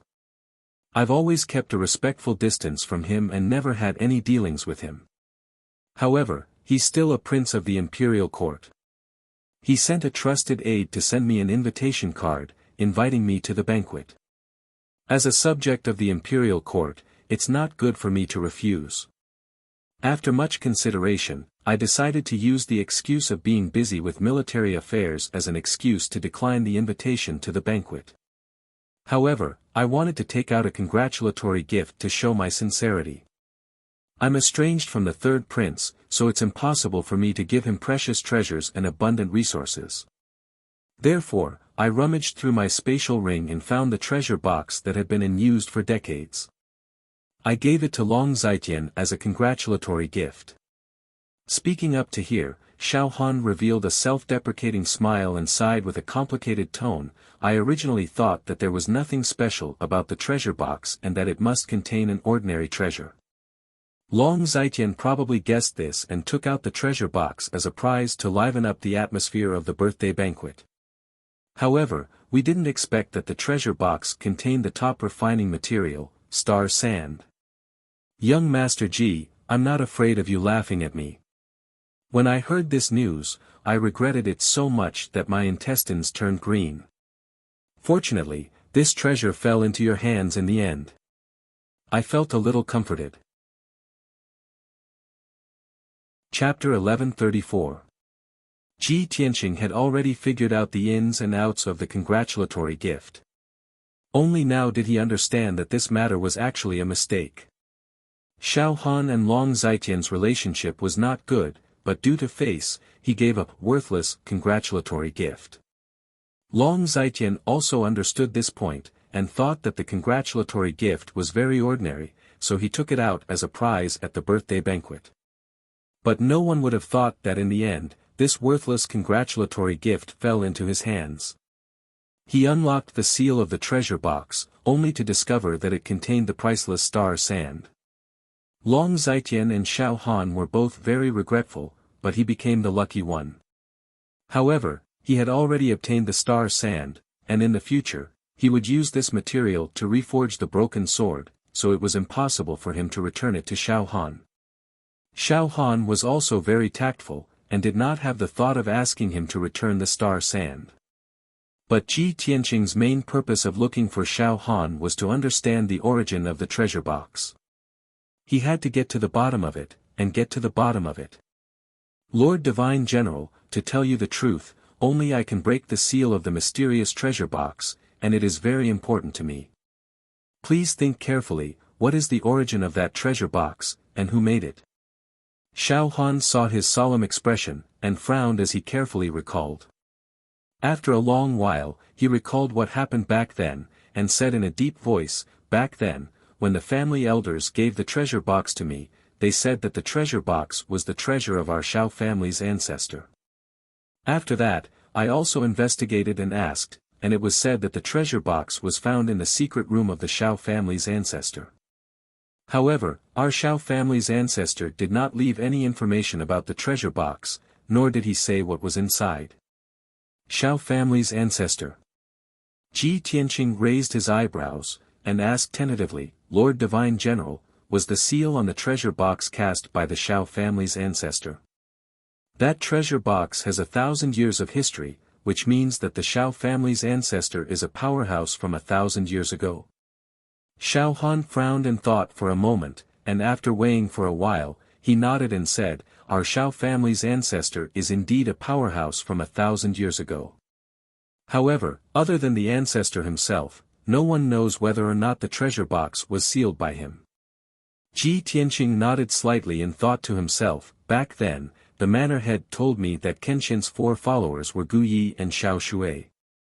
Previously, when I found Ren Huangyi, I proved that these 4 words were the surnames of the 4 followers.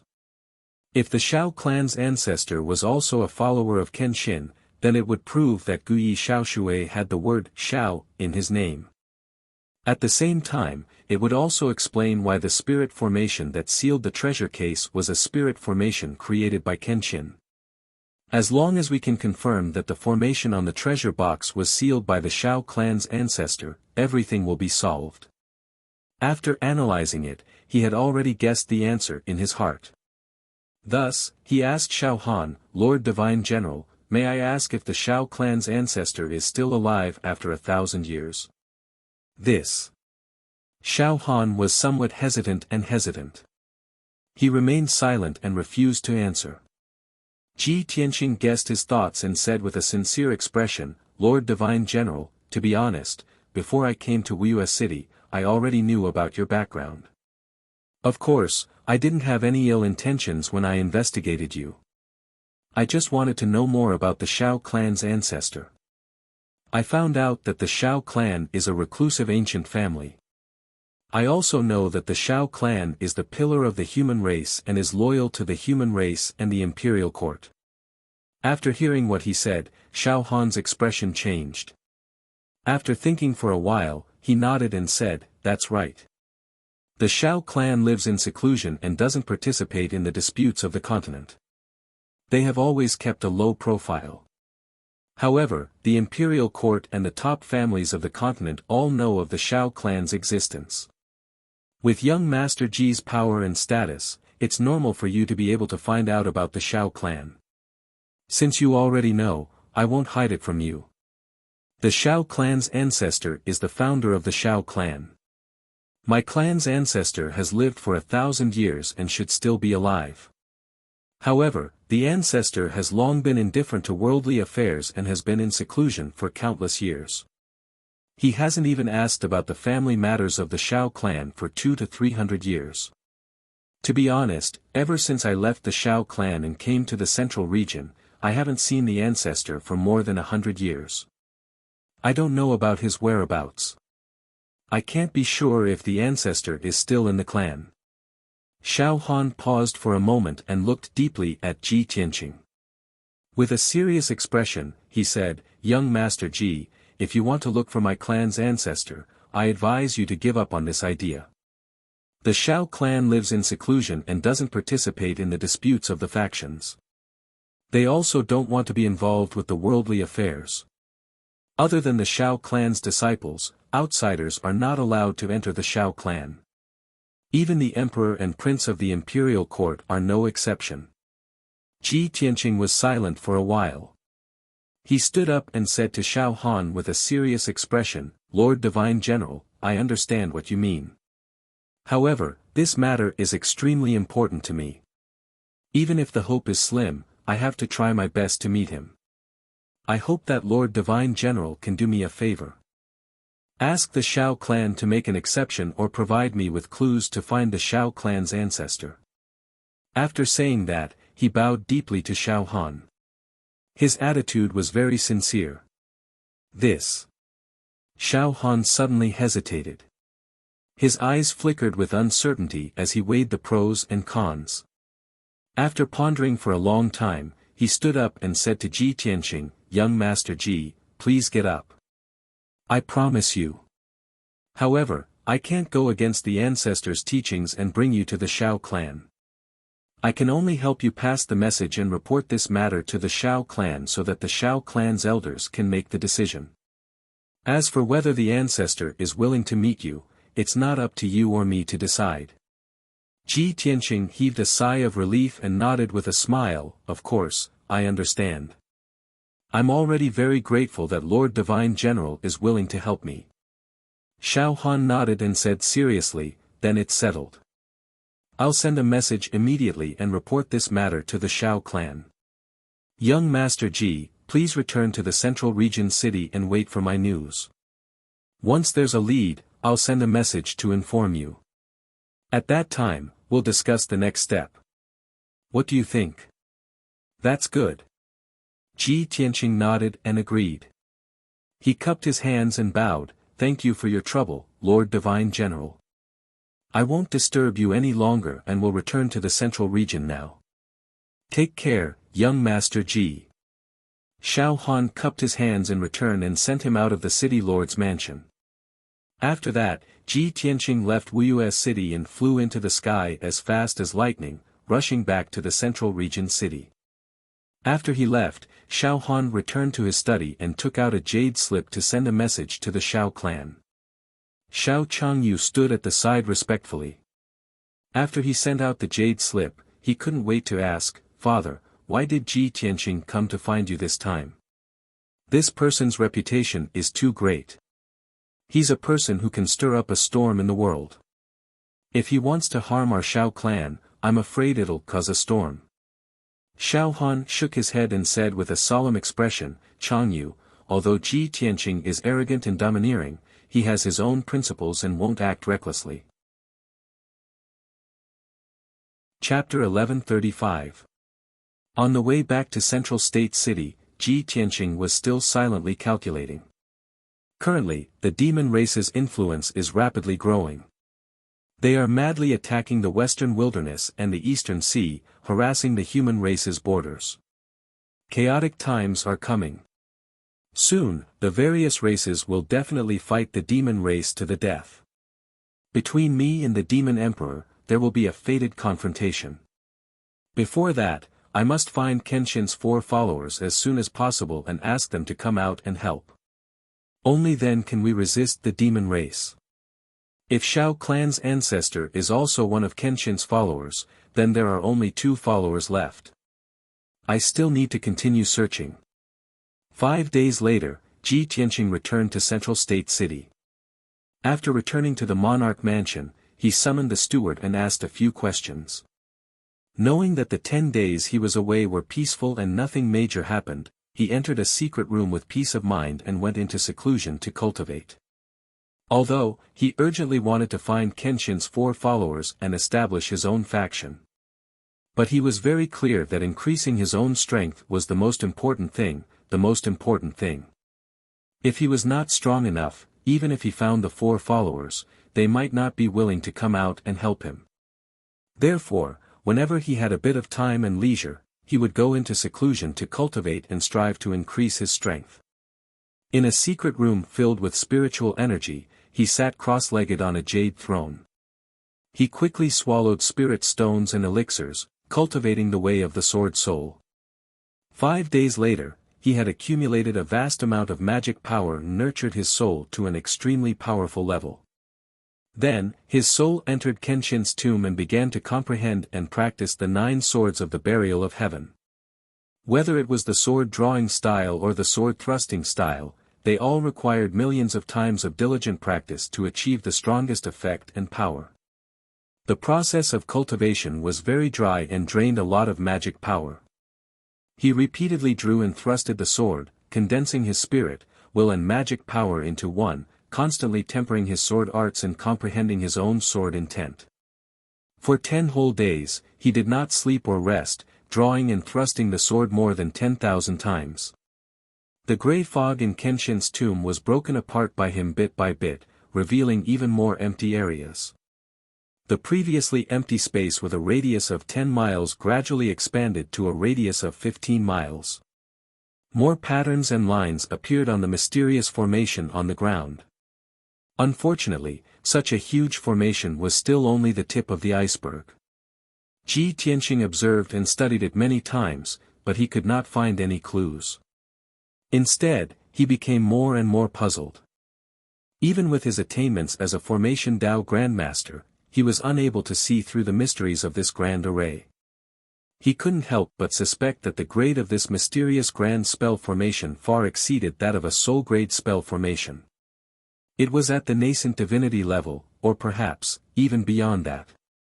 Unknowingly, half a month had passed. Through this half a month of closed-door cultivation, Ji Tianqing's cultivation had steadily increased, gradually advancing towards the 3rd level of the soul-refining realm. Moreover, his attainments in the way of the sword had doubled, and the power of the 9 swords of the burial of heaven was much stronger than before. The only thing he felt regretful about was that he still hadn't been able to comprehend his own sword intent. If he could add his own sword intent into the 9 swords of the burial of heaven, the soul-grade spell sword, he would definitely be able to bring his swordsmanship to the acme of perfection, possessing unimaginable power. But he also knew that something like comprehending sword intent could only be understood and not explained. Some sword Dao martial artists couldn't comprehend it their entire lives, but some people could inadvertently comprehend it. This kind of thing could only be left to nature and could not be forced. On the morning of the 16th day, he ended his closed-door cultivation and came out in high spirits. Not long after he walked out of the secret chamber and returned to his room, the housekeeper of the residence hurried over to report the news. "Domain Lord, good news, there's great news." The old housekeeper's emotions were rather excited, and his spirits were high. He entered the room with a flushed face and bowed to him. Ji Tianqing raised his eyebrows, vaguely having a premonition in his heart, and hurriedly asked, "What good news has made you so excited?" The old housekeeper hurriedly said, "Sir, just yesterday, the imperial court issued an edict, announcing to the world. The 3rd prince, Long Zitian, used sorcery to control the head of the Duanmu family and the divine general of the West Wilderness, as well as the heads of hundreds of noble families. In the past 10 years, the 3rd prince has used sorcery to recruit soldiers and buy horses, constantly expanding his power, invading countless noble families and torturing countless people. He has committed heinous crimes and committed all kinds of evil, causing the people to complain and greatly damaging the prestige and dignity of the imperial court. After careful investigation and evidence collection, the imperial court finally confirmed the third prince's crimes. Therefore, the imperial court has decided to put the third prince on trial and announce the results to the world as a warning to others. When Ji Tianqing heard the news, he was immediately shocked, and a smile flashed in his eyes. Well, it has been more than a month since the incident, and the news has already spread throughout the central region. The imperial court should also make a judgment. Housekeeper, in the edict announced by the imperial court, did it state the result of the judgment? How did the imperial court deal with Long Zitian? The old housekeeper said with a smile, of course it was announced, and it was already carried out yesterday. The imperial court has announced that the third prince's crimes are unforgivable, and he must be severely punished to rectify the situation. The imperial court has decided to strip the third prince of his identity as a prince, take back his fief, Flying Dragon City, and remove all his official positions and titles. He will be demoted to a commoner and sent to the northern border. All of the third prince's power and wealth have been taken back by the imperial court, including his relatives and family. They have all been demoted to commoners and sent to the southern border. From now on, the third prince can only stay in the northern border to resist the invasion of the demon race. He will never be able to step into the central region, nor can he be an official. The old housekeeper said with great excitement. To him, the former imperial court prince was an incomparably noble person. Now that he had fallen to such a state, it was really shocking and unbelievable.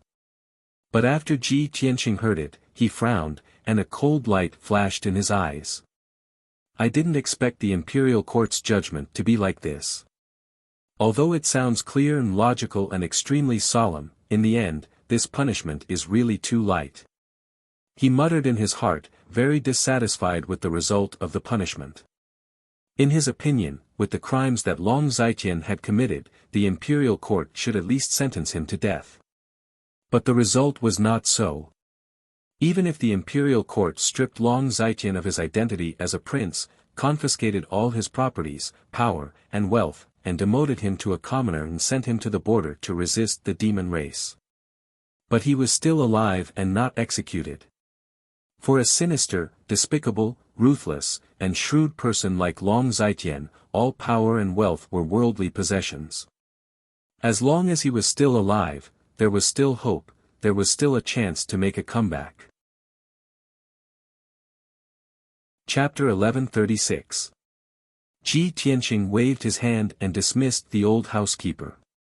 He walked out of the Tianqing palace alone and left the monarch mansion. The old housekeeper did not enter Central State City and did not see the imperial court's announcement with his own eyes. He only heard the news reported by his subordinates. Therefore, Ji Tianqing wanted to enter Central State City and head to the city square to see the announcement posted by the imperial court.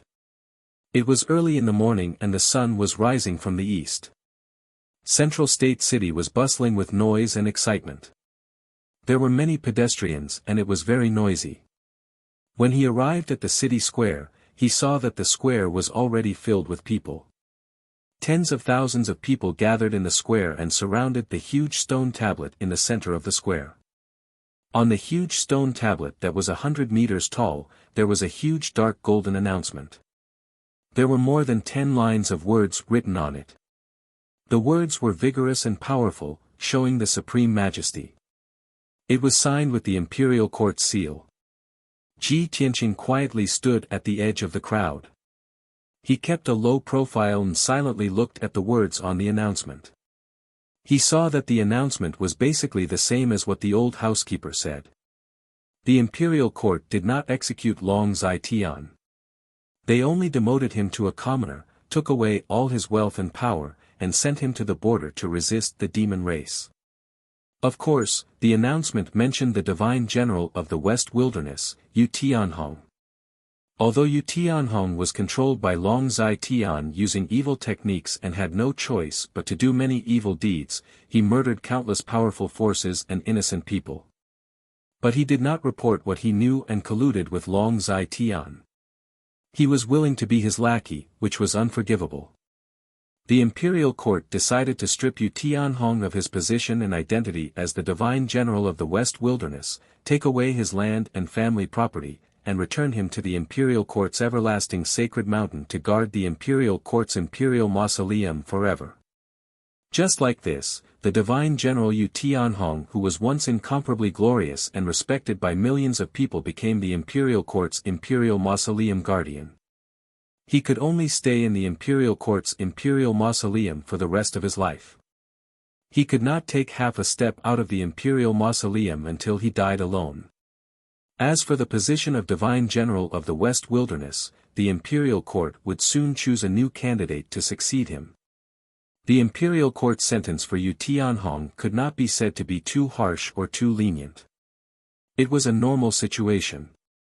After all, Yu Tianhong was a spirit realm expert who had guarded the imperial court's border for decades. He was coerced by Long Zai Tian and was only an accomplice. The emperor was benevolent, so it was understandable that he did not order him to be executed. While Ji Tianqing was reading the announcement, he could hear the discussions and exclamations of countless commoners.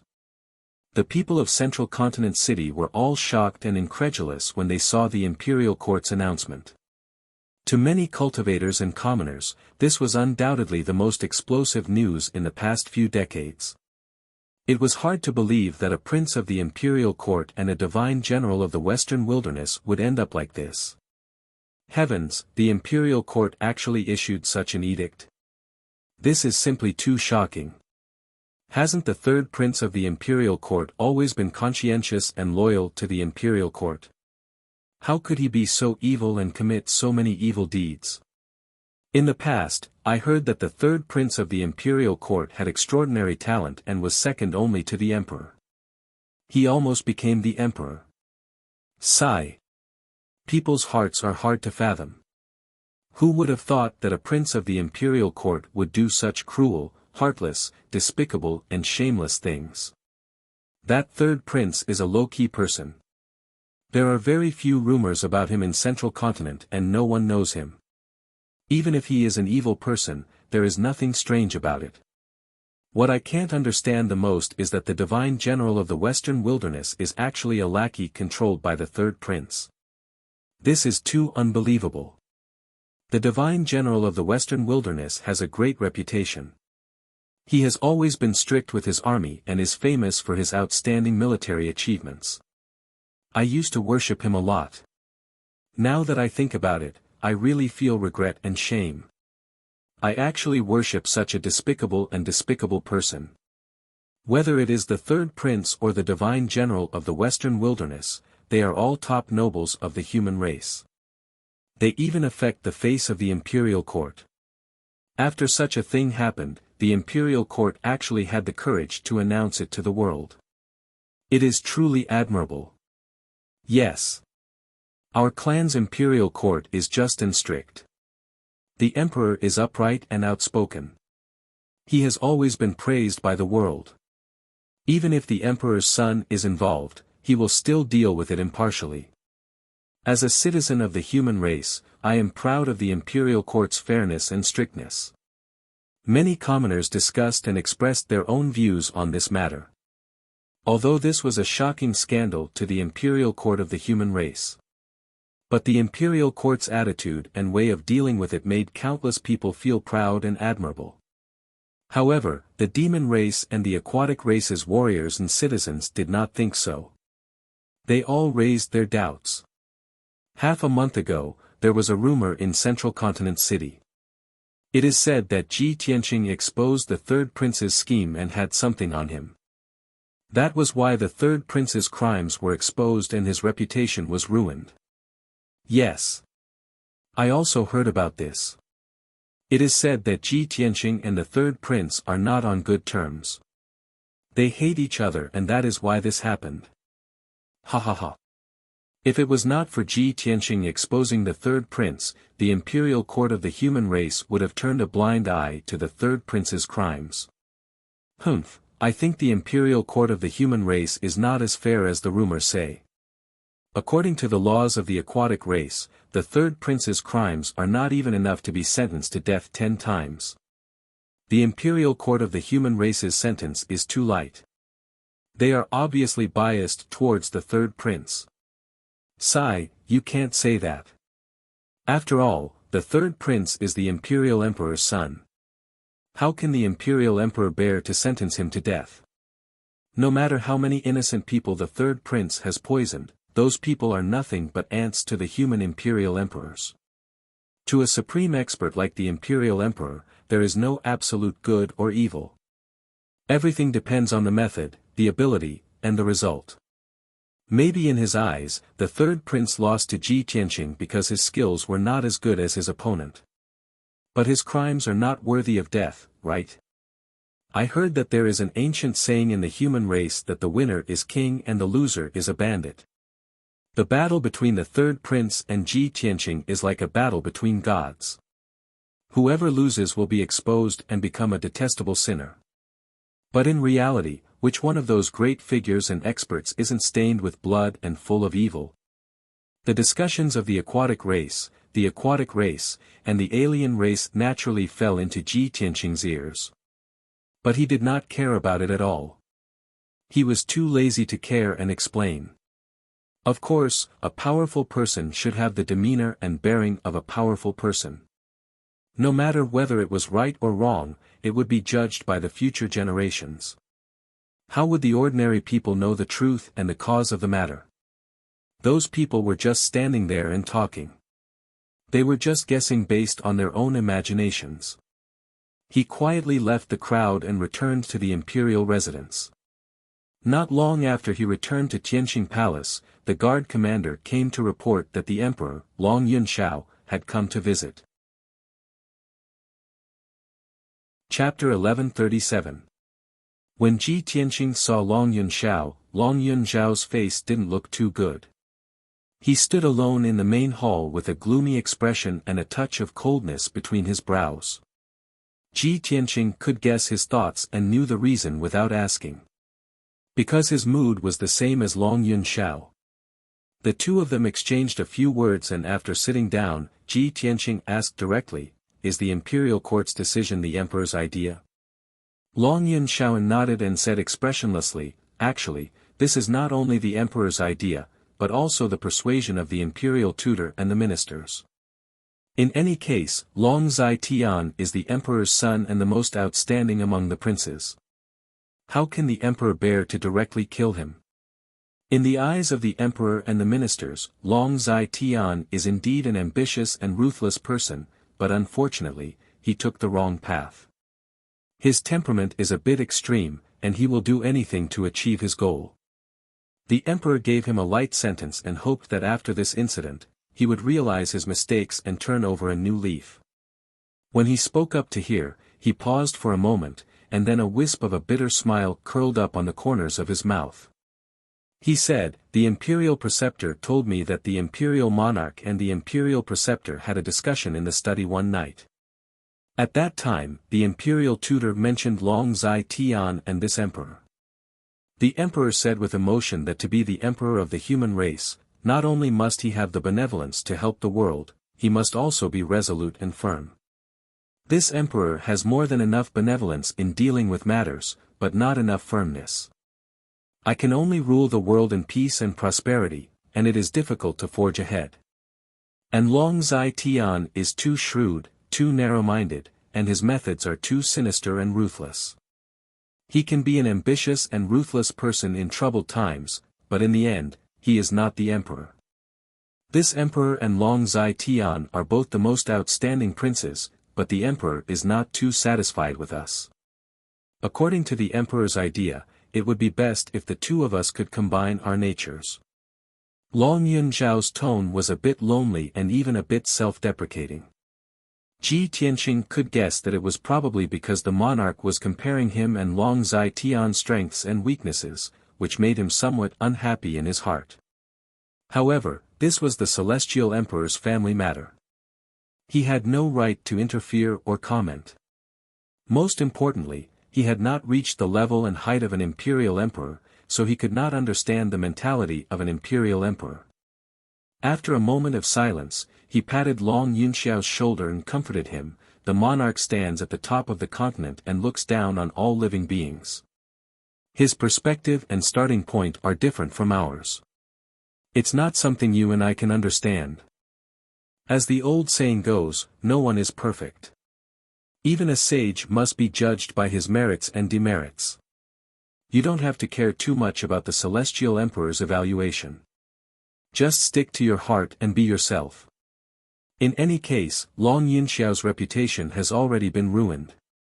You are the biggest winner. In the future, the position of human emperor will definitely be yours. What else do you have to worry about? Long Yunxiao nodded slightly and said with a solemn expression, "Thank you. I already know what you've said.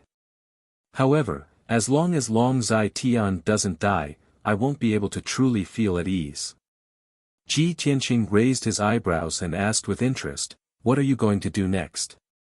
Long Yunxiao said coldly, 2 days later, the imperial court's halberd guards will escort Long Zai out of Central State and rush to the northern desert border. The emperor is not willing to execute his son, so he will give Long Zai a way out and let him go to the border to turn over a new leaf. However, I will definitely not let Long Zai go. I will definitely cut the weeds and eliminate the roots to prevent future troubles. From Central State to the northern desert border, the journey is long and dangerous. I will definitely not let Long Zai reach the border alive. Ji Tianqing immediately understood his meaning and guessed his next plan. He nodded and said, "I have the same idea as you. Even if you don't do this, I will still do it." "No need." Long Zai waved his hand and said, "You have already helped me too much. I will send someone to do it. There is no need to trouble you. Long Zai is the emperor's son. If you assassinate him, it will inevitably cause disputes and even make the emperor unhappy. I am different, so I don't have those scruples." "Good." Ji Tianqing nodded in agreement and said in a serious tone, "Then I will leave this matter to you. However, you must do it secretly. Don't leave behind any evidence or future troubles." "Yes, I understand." Long Yunxiao nodded. After the two finished talking about Long Zai Ji Tianqing asked again, this time, Long Zai case involves a lot of people. Why did the imperial court only sentence Long Zai and Yu Tianhong? What about the others? What about Murong family's Murongzheng? Long Yunxiao frowned slightly and said in a low voice, "Actually, the imperial court has another edict. However, it is a secret edict that is not made public. There is a list of names in the secret edict that involves more than 100 forces. Those forces that worked for Long Zai and did evil deeds have all been punished. The imperial court has already dealt with them one by one. As for Murongzheng, the Duanmu family that the emperor relies on the most has already been destroyed by you. If the monarch were to punish the Murong family severely, causing the Murong family's power to plummet, then the Yun family would be the only one left among the three great ancient families. This is definitely not the result that the emperor wants to see. The demon race is a great enemy and chaos is coming. The emperor has to consider the overall situation of the human race. He can only turn big problems into small ones and small ones into nothing.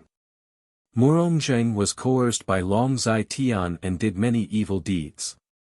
However, in the emperor's eyes, those were not unforgivable crimes. Therefore, the imperial court gave the Murong family a light punishment. They only verbally reprimanded Murongzheng and confiscated many of the Murong family's properties and wealth. After this incident, the Murong family's power has weakened a lot.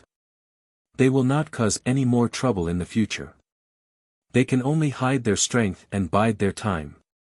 Ji Tianqing frowned and asked, "Did the emperor mention the 10,000 gu altar?" Long Yunxiao asked in a playful tone, "Why? Have you seen the power of the Gu Dao divine artifact? Are you afraid that the emperor will remember this treasure and confiscate it?" "That's not it." Ji Tianqing waved his hand and said seriously, "The 10,000 gu altar is an evil artifact after all. Now that it has fallen into my hands, I haven't thought of how to deal with it. If I use this artifact to release goo poison on others and control them to work for me, then what's the difference between me and Long Zai. But other than that, this artifact has no other effects. It's not very useful to me. Moreover, Murongzheng, Yu Tianhong, and the leaders of dozens of powerful forces are still under the control of the goo poison. Since the imperial court knows about this matter, they will have to deal with it sooner or later. They can't be under the threat of the goo poison forever. Long Yunshaoan nodded with a look of admiration and said, Tianqing, it's great that you can think like this. I just wanted to remind you that the emperor did mention the 10,000 goo altar. The emperor said that it is an evil artifact and cannot be allowed to be passed down. Otherwise, it will bring disaster to the human world and cause greater harm. The emperor's intention was to deal with the myriad goo altar after this matter was over. Chapter 1138. Long Yunshao chatted with Ji Tianqing for a while and then left. He still had to return to the imperial court to carry out his plan of eliminating the source of trouble. After he left, Ji Tianqing returned to his room and continued to meditate and cultivate. In the evening, the guard commander suddenly came to the door and reported to him. Reporting to the territorial lord, Madam is back. The guard commander's tone was a little anxious and contained a trace of excitement. When Ji Tianqing heard this, he was immediately stunned. He frowned in confusion and asked, Madam? What madam?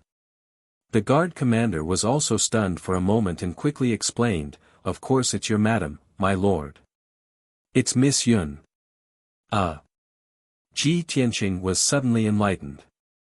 He didn't know whether to laugh or cry and said, This is the first time I've heard you call her that.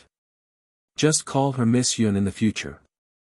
The guard commander quickly apologized and said, I know my mistake. Please forgive me, my lord. Miss Yun came to see you as soon as she returned to the imperial residence. She's waiting for you in the study. Okay, I know. You can leave. Ji Tianqing smiled and waved his hand to dismiss the guard commander.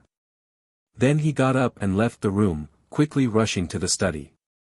As soon as he entered the study, he saw a beautiful woman in a long white dress standing in the room. She had an ethereal air about her. After not seeing her for nearly 2 months, Yun Yao's figure and appearance had returned to normal. She was even colder and more beautiful than before. Her temperament was also more holy and noble. She was really like a goddess. She was standing in front of the bookcase, holding a bunch of ancient scrolls with both hands. She was engrossed in reading. A hint of doubt appeared on her beautiful face. Ji Tianqing slowed down and walked towards her. He stared at her and sized her up. His eyes also became very gentle. Although he and Yun Yao were already husband and wife and were very close, he was also used to Yun Yao's stunning appearance. However, when he saw Yun Yao again today, he was still captivated by her beauty and temperament. He still felt a sense of amazement. Without a doubt, Yun Yao was even more beautiful than before. Her temperament was also more transcendent. Most importantly, her strength had also increased tremendously. She had reached the half-soul refinement realm, and her entire body was filled with the aura of an expert. Yao Yao, when did you come back? Why didn't you say hello in advance? Ji Tianqing came to her side and asked with a smile. Yun Yao was awakened by him. She quickly put down the ancient scroll in her hand and turned to look at him. Tianqing. Her eyes were filled with gentleness. She opened her arms and hugged Ji Tianqing tightly, leaning into his embrace. Ji Tianqing held her in his arms and wrapped his arms around her slender waist. He rubbed his cheek against her forehead and long hair, revealing a satisfied smile. As the saying goes, absence makes the heart grow fonder. The two of them had been separated for nearly 2 months, and their hearts were filled with longing. Now that they were meeting again, he was naturally in a happy mood and couldn't help but want to be intimate with her. After a long time, the two of them calmed down. Ji Tianqing let go of Yun Yao in his arms. The two of them sat down and chatted as they drank tea. Yao Yao, you've benefited from a disaster. Your strength has reached the half-soul refinement realm. I believe that with your talent, you'll be able to break through to the soul refinement realm soon. Ji Tianqing held Yun Yao's hand and said with a serious expression, God teacher He you came to find me before and talked to me about something. Any Thearka's son who has reached the soul refinement realm is already a transcendent expert and is not suitable to continue being a Thearka's son. According to the rules of the imperial residence, Thearchs who break through to the soul refinement realm only have two choices. They can stay in the imperial residence and continue to cultivate. In the future, they can become the god teacher of the imperial residence and teach the other Thearchs. Or they can leave the imperial residence to fulfill their ambitions and build their own forces.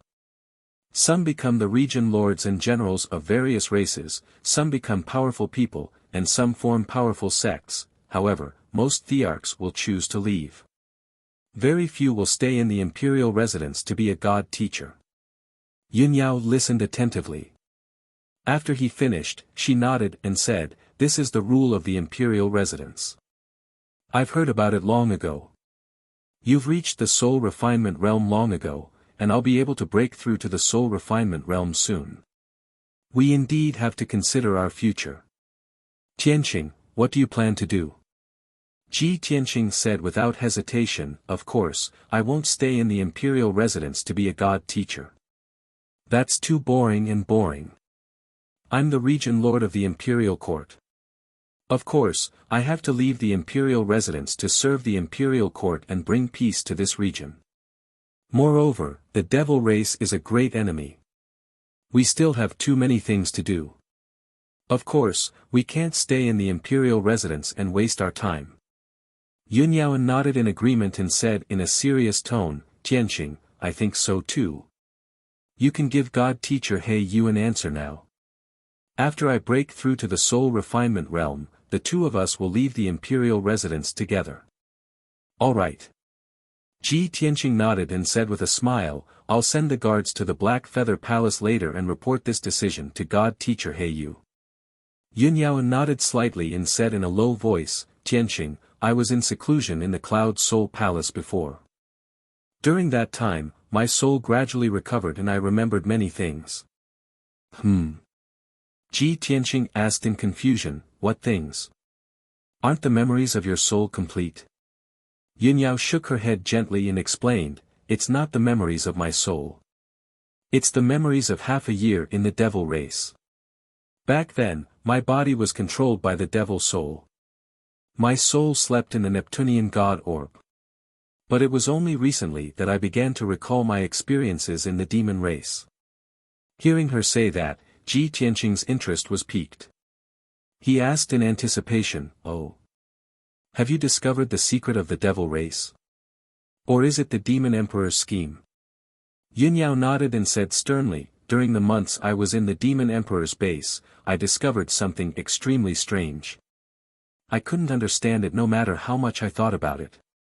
However, I could vaguely sense that it was definitely unusual. It definitely had something to do with the demon emperor's scheme.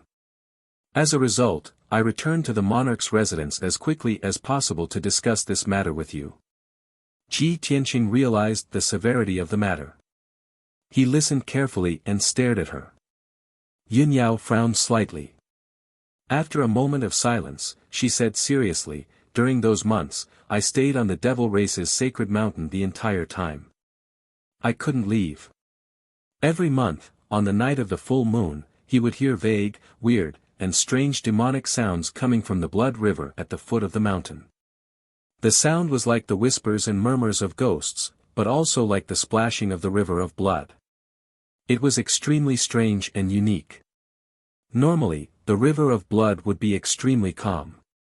However, every full moon night, when the mysterious demonic sound appeared, the river of blood would become restless. It would roar and surge with a bloody aura.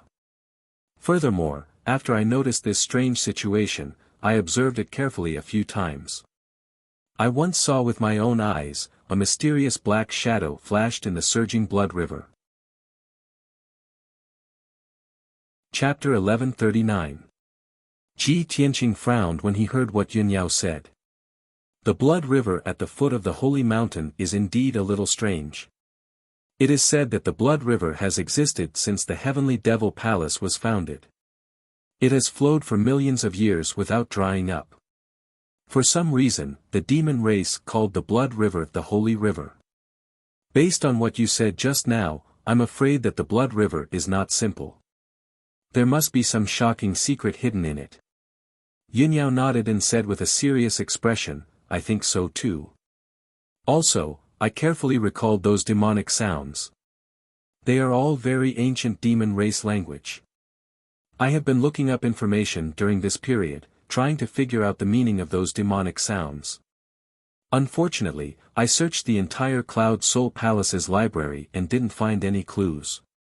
Hearing her words, Ji Tianqing came to a sudden realization and asked, Yao Yao, when I entered the study just now, I saw you flipping through ancient books, engrossed in them. Could it be that you were looking for clues? Yunyao nodded. Ji Tianqing thought for a moment and asked, Yao Yao, there is a curse in the demon race's bloodline. It will erupt on the night of the full moon every month, causing the demon race to mutate and suffer all kinds of pain. Do you think that the changes in the blood river and the demonic sounds you heard have something to do with the bloodline curse? Yunyao said with certainty, I suspected this possibility before, but after careful analysis, it should have nothing to do with the bloodline curse.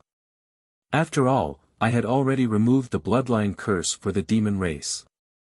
That's right, I remember that the demon king once brought me, in my demonized state, to the heavenly devil palace to pay respects to an ancient statue. That statue was a giant demon with a very strange appearance. It actually had 3 heads, 9 arms and legs, and a pair of black and white wings on its back.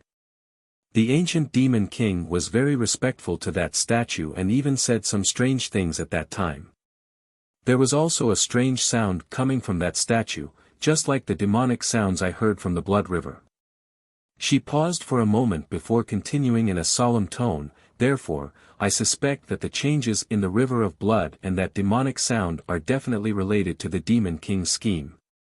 Demon Emperor's plot. Ji Tianqing muttered with a frown. Over the past year, the Devil Emperor has been keeping a low profile.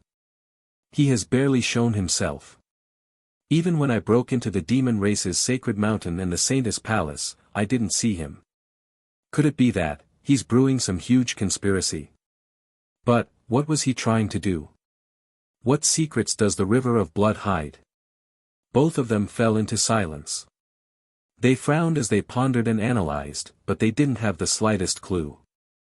At this moment, a black figure suddenly flew out of Ji Tianqing's spatial ring. Shua! It was the figure of a tall middle-aged man. He was nearly 2 meters tall and had a tall and straight figure. He wore a strange black robe.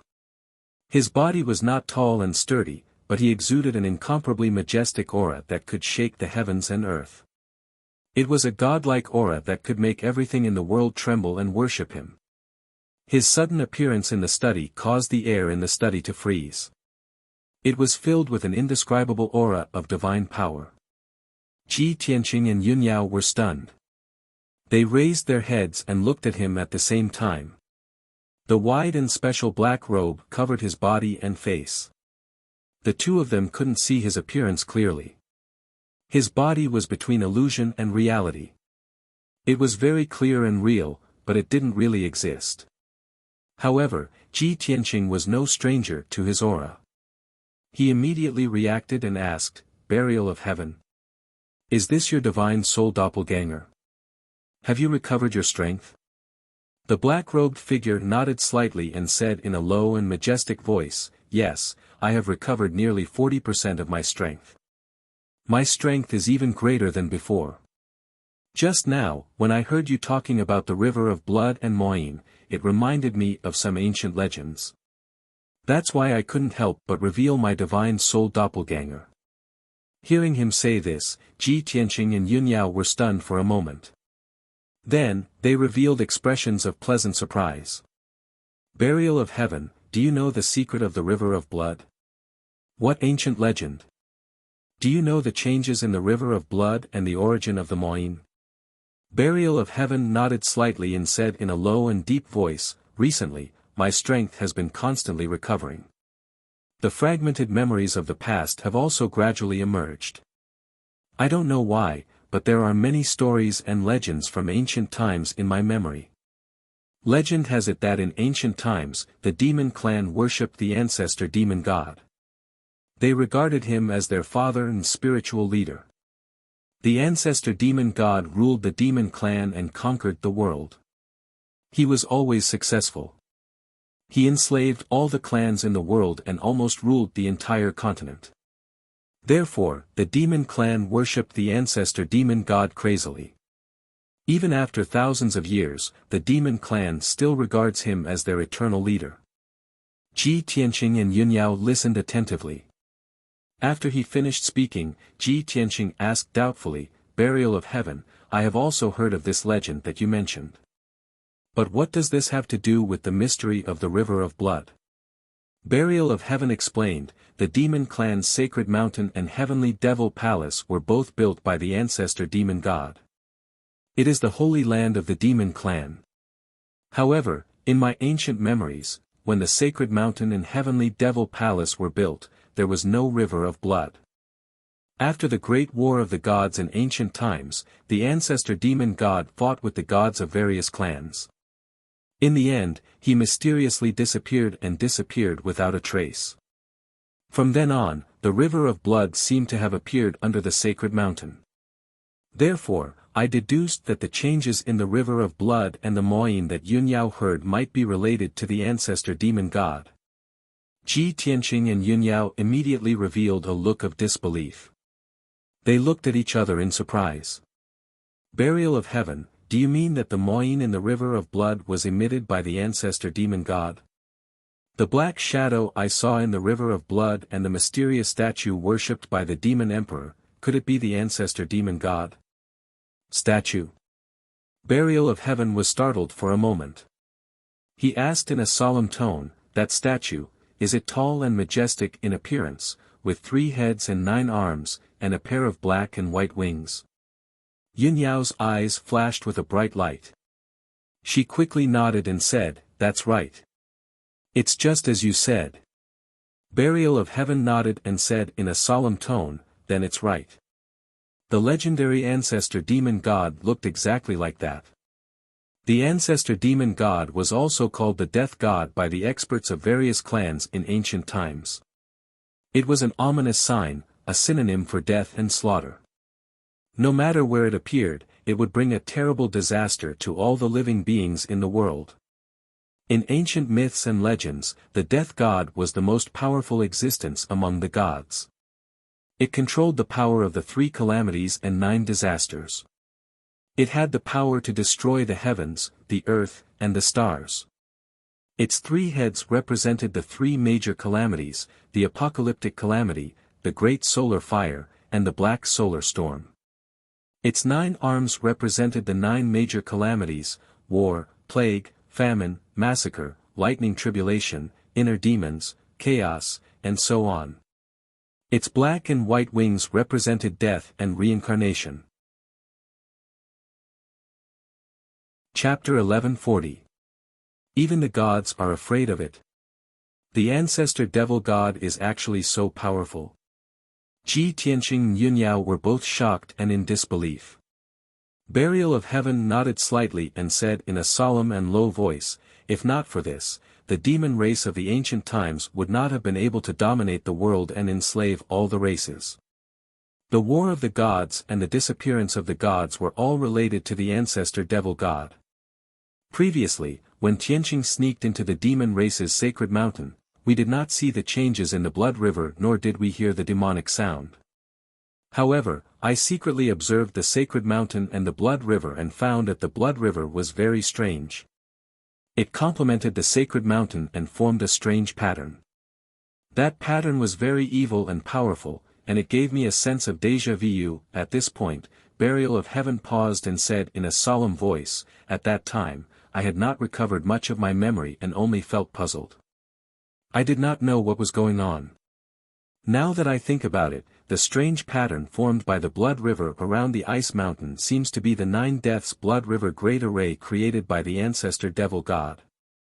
It has the heaven-defying effect of reincarnation and rebirth."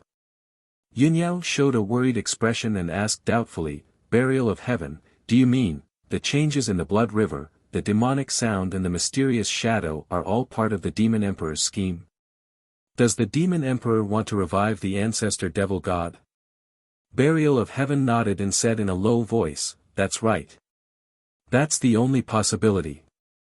Otherwise, the demon emperor would not hide in the sacred mountain and not show himself for an entire year." Ji Tianqing frowned and said worriedly, "If that's the case, then things are troublesome. The ancestor devil god is known as the death god and controls the power of the 3 calamities and 9 disasters. Once it is revived by the demon emperor, it will bring disaster to the entire continent. At that time, the entire Tianxian continent will be bathed in blood and all the races will be enslaved by the demon race again. After all, the death god is so powerful that even the gods fear him. In today's world, who can resist the death god?" Burial of Heaven was silent for a while before shaking his head and said, "What I said just now was only my guess. There are still many doubtful points that require careful consideration. The ancestral demon god was a divine being and should not exist in this world, much less appear on this continent. After the War of the Gods in ancient times, it disappeared along with the gods. No one knew if it had fallen or if it had left this continent. If the demon emperor wanted to revive it, it would mean that it had indeed died. But that's not right. After the death of a god, their body and soul would be destroyed, and they would disappear forever. Otherwise, it would have been sealed in the Shenwu continent. How could it appear on the profound sky continent?" Ji Tianqing and Yunyao were stunned when they heard that. They looked at the Burial of Heaven in confusion. Shenwu continent? What is that place? Why have we never heard of the Shenwu continent? Could there be other continents in this world? Burial of Heaven nodded slightly and explained in a serious tone, "The vastness of this world is far beyond your imagination. In this world, of course, there was more than one Tianxian land. There were a few other continents. The Shenwu continent was the vastest, most mysterious, and most ancient of the continents. It was only there that one could reach the legendary deity realm of the martial path, and one could even see a powerhouse in the martial god realm. It was a continent ruled by a martial god, and many of the fallen gods were buried in that continent. Some were buried in the long river of history, becoming legends for all eternity. Others lay dormant in the vast continent for a long time, searching for an opportunity in the world to be reborn." Ji Tianqing and Yunyao widened their eyes in shock. Neither of them dared to believe that this was true. They looked at each other and saw the shock in each other's eyes. The profound sky continent is already vast and boundless enough. I never thought that there would be other continents in this world. Why have we never heard of this before? Even those primordial spirit supremes do not seem to know of the existence of other continents." Burial of Heaven spoke in a low and deep voice. Cultivating the martial path is actually a process for warriors to strengthen themselves and explore the mysteries of heaven, earth, and the starry sky. No matter what realm a warrior's strength reaches, they will find that their understanding of heaven, earth, and the starry sky is very shallow. With your current strength, it is impossible for you to leave this continent. Even those primordial spirit supremes are unable to do so, so of course you do not know of the existence of other continents. This is because the 5 continents in this world have been sealed by the gods, and they are isolated from each other and are not connected to each other. When he heard this, Ji Tianqing suddenly thought of something, and many guesses appeared in his mind. He subconsciously asked, "Burial of Heaven, 1,000 years ago, Kenshin reached the peak of the profound sky continent and created countless legends. However, in a few short decades, he disappeared without a trace. Legend has it that he left this continent. Could he have gone to the Shenwu continent? Burial of Heaven nodded and said in a low voice, of course. The Shenwu continent is the most vast and prosperous continent in the world. The martial path has been multiplied to the extreme, and one can reach the deity realm. It is only on that continent that one has the possibility of becoming a god. It is not just Kenshin. Since ancient times, countless top powerhouses have tried to find ways to go to the Shenwu continent in order to reach the deity realm. When he heard this, Ji Tianqing subconsciously thought of the Eastern Mountain Sovereign. He finally understood that the Eastern Mountain Sovereign had definitely gone to the Shenwu continent. At this time, Yinyao frowned and asked doubtfully, Burial of Heaven, didn't you just say that the 5 continents have been sealed by the gods and are not connected to each other? Then how did Kenshin go to the Shenwu continent? Also, since ancient times, how did the powerhouses of the martial path leave the profound sky continent? Burial of Heaven calmly explained, even the gods are not omnipotent. Although the continents have been sealed by the gods, after a long period of time, the seals on each continent have loosened, and some cracks and loopholes have appeared. Martial artists who are unwilling to be mediocre want to leave their continents and explore the wider world. They want to discover the mysteries of the universe, and they will do so at all costs. Thus, countless powerhouses have paid the price of their lives to find some very hidden, but also very dangerous passages that can lead to the Shenwu continent. At this point, he looked deeply at Ji Tianqing and Yun Yao and warned them in a solemn tone, with your current strength, it is impossible for you two to find the passage. Even if you do find it, you two will not be able to pass through and will only lose your lives. Yin Yao's eyes dimmed, and she fell silent and did not say anything else. Ji Tianqing waved his hand and smiled bitterly. What passage? What Shenwu continent? They are too far away for us. That is a completely foreign continent, and we will not even think of going there. Let's think about how we're going to deal with the Demon Emperor's scheme. Chapter 1141. Burial of Heaven could only confirm that the changes in the Blood River, the mysterious demonic sound, and the statue worshipped by the Demon Emperor were all related to the ancestor demon god. However, no one knew what the Demon Emperor was plotting. If the ancestor demon god had fallen in the ancient times, how could it appear in the Tianxian continent now? If the Demon Emperor wanted to revive the ancestor demon god, what methods would he use? Everything was a mystery and unfathomable. However, one thing was for sure. If the ancestor demon god was really revived, the end of the Tianxian continent would come. This was an outcome no one wanted to see, but no one could stop it. Burial of Heaven returned to the broken sword, and the study became quiet. Ji Tianqing and Yun Yao looked at each other with a serious expression. After a while, Yun Yao said to him, Tianqing, we must take precautions and prepare for this as soon as possible. However, with our strength, we can't return to the demon race's sacred mountain to investigate the truth. Therefore, we should report this to the monarch residents and let them make the decision. Ji Tianqing nodded and said, yes, not only the monarch residents, but also the human race, demon race, and water race imperial court should know about this and take precautions and prepare in advance. Leave this to me, I will tell them the news. Yun Yao nodded slightly and said, all right, then you must think of how to explain it to everyone so that they will believe and take it seriously. I came here as soon as I returned to the monarch residence. I have to go back to the cave to check on the situation. After that, she bid farewell and left the Sky Air Palace, heading towards the Cloud Jade Palace. Ji Tianqing sat alone in the study and thought for a long time before he came up with an excuse. Then, he took out 3 jade slips and entered information into the jade slips, recording that the Demon Emperor might revive the ancestor demon god. He sent the 3 encrypted jade slips to Long Yunxiao, Tai Yi, and Ji Ku. Long Yunxiao and Tai Yi were both princes. After they received the news, they would definitely report it to the human race's monarch and the water race's golden dragon emperor. Ji Ku was the princess of the demon race. Once she received the news, she would definitely report it to the Demon Empress and Demon Emperor. After sending out the communication jade slip, Ji Tianqing was about to leave Tianqing Palace to find Divine Teacher Black Feather.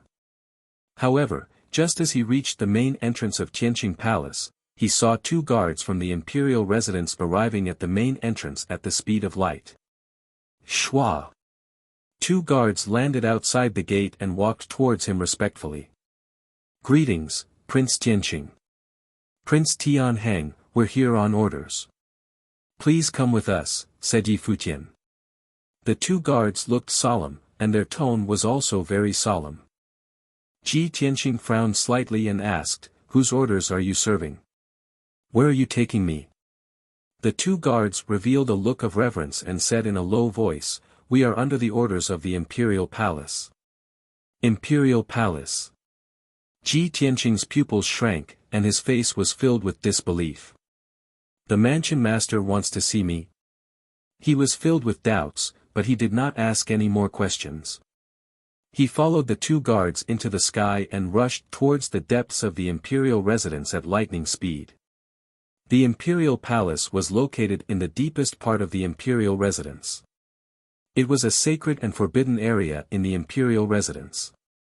That ancient and sacred palace was where the mansion masters of the past lived.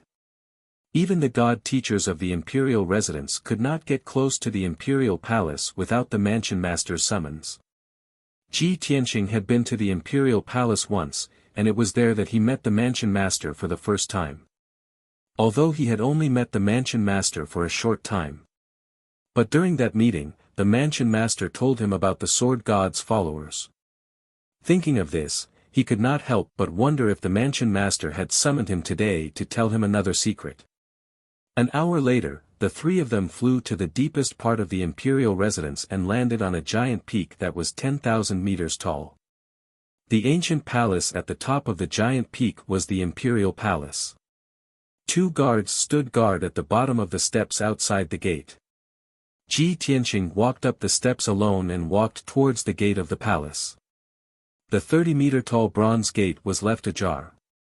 He reached out with both hands to hold the bronze door knocker, and pushed the gate open. The hazy light outside the palace shone through the gate into the spacious palace. Ji Tianqing stepped through the gate with a serious expression and entered the palace. When he entered the main hall, the door behind him closed automatically with a bang. At the same time, hundreds of gemstone lamps lit up on the walls of the hall, emitting colorful brilliance. Ji Tianqing subconsciously raised his head and looked to the north. He saw the spacious, luxurious, and extremely honorable throne. To the left of the throne was a dark golden statue of a dragon man, and to the right of the throne was a statue of a harpy. On the spacious throne sat a burly middle-aged man in a purple robe. He was close to 2 meters tall, and his long, snow-white hair was tied up with a dark golden dragon rope, revealing a carefree and unruly aura. He had a dark golden cloak draped over his shoulders, and his deep, dark eyes shone with wisdom and vicissitudes of life. Ji Tianqing strode across the palace and came to the throne. He bowed to the white-haired man and said respectfully, "Greetings, Mansion Master." The white-haired man was the Mansion Master. He nodded slightly and said in a deep voice, "You may rise." "Thank you, Mansion Master," Ji Tianqing replied. He straightened his body and looked at the Mansion Master calmly. "May I know why you summoned me here, Mansion Master?" The Mansion Master looked at him deeply and sized him up before saying in a deep voice, "I haven't seen you for a year, and you've already broken through to the soul refinement realm. Moreover, your strength has increased tenfold. I'm very pleased." Ji Tianqing nodded and explained, "In the past year, in order to rescue Yun Yao, the Emperor's son has been running around the mainland. During this period, he has experienced many dangers and hardships.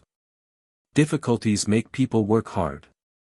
The Emperor's son also had some opportunities and adventures, which allowed him to break through smoothly and increase his strength rapidly."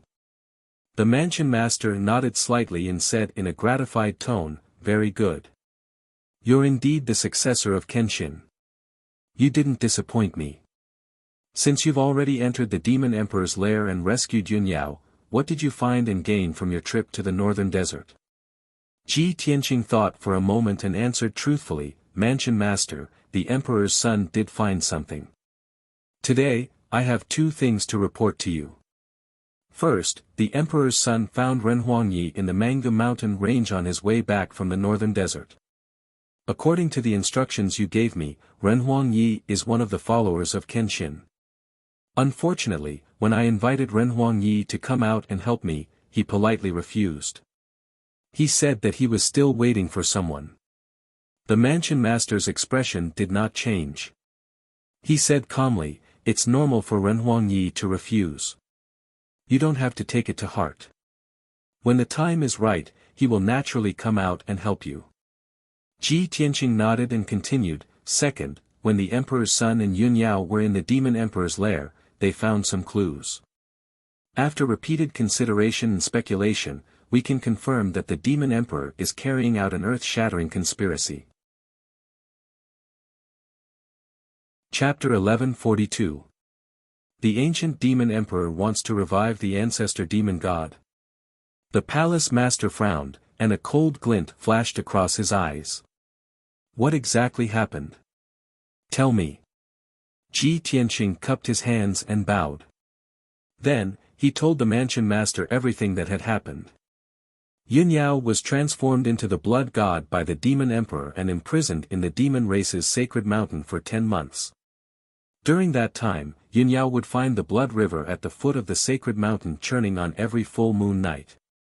Mysterious demonic sounds could be heard from it, and mysterious black shadows flashed by.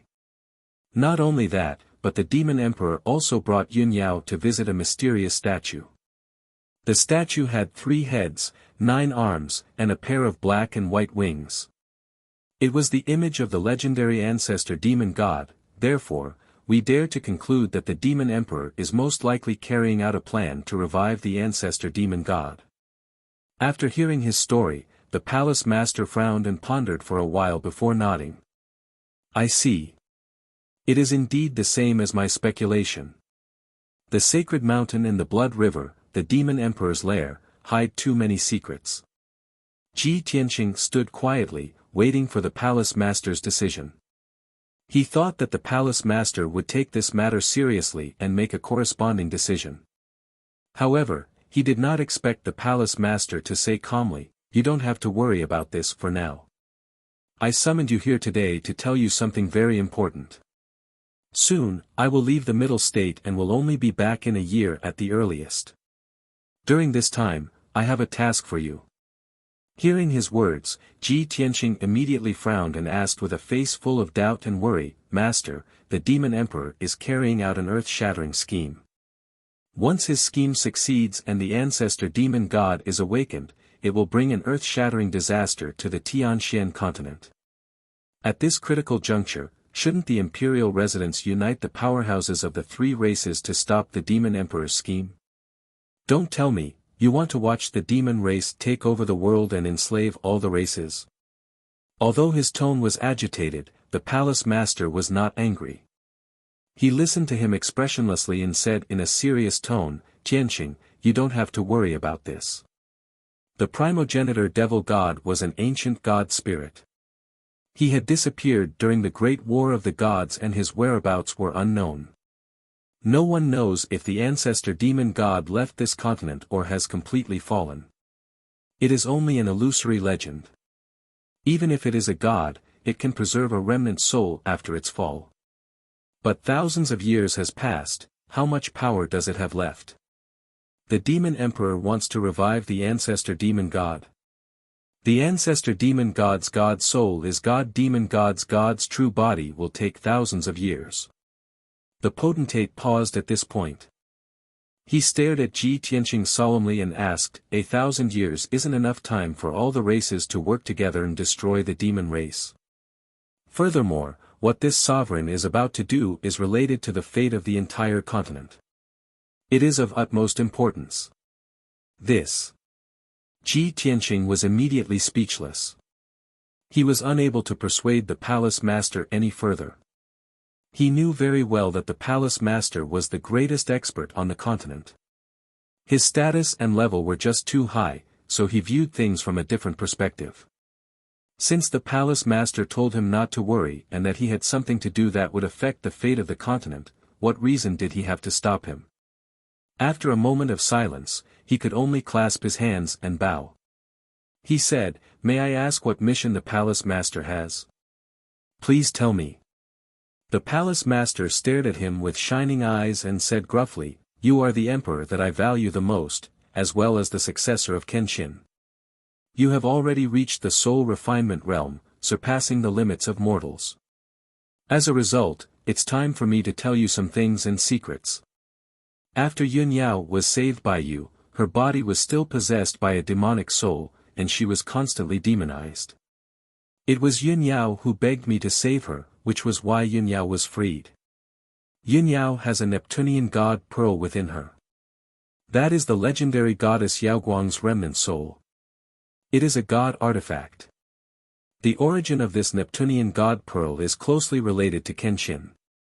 I unsealed the Neptunian god pearl and used its power to purify Yun Yao's demonic soul, which allowed her soul to awaken.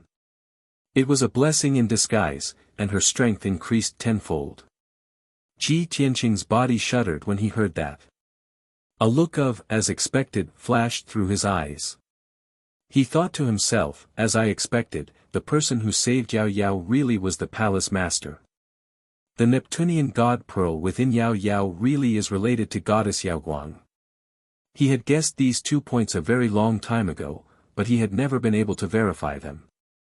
However, he had never thought that the palace master would tell him the truth personally today. He immediately realized that it was very likely for the mission the palace master had given him to be related to Yun Yao. As expected, the palace master continued sternly, "It's just a pity that when I used the Neptunian god pearl to save Yun Yao, I discovered that the power within the Neptunian god pearl was not goddess Yaoguang's remnant soul. Instead, it was one of her 7 fragments. Due to some unspeakable reason, I needed to gather all of goddess Yaoguang's 7 fragments and awaken her." When he reached there, Ji Tianqing interrupted him in a hurry. He asked, "Palace master, is Yun Yao really the reincarnation of goddess Yaoguang? I've had this question in my mind for a very long time. Please answer me." The palace master stared at him deeply. After a moment of silence, he nodded, "Sort of." "Sort of?" Ji Tianqing frowned. He was rather doubtful.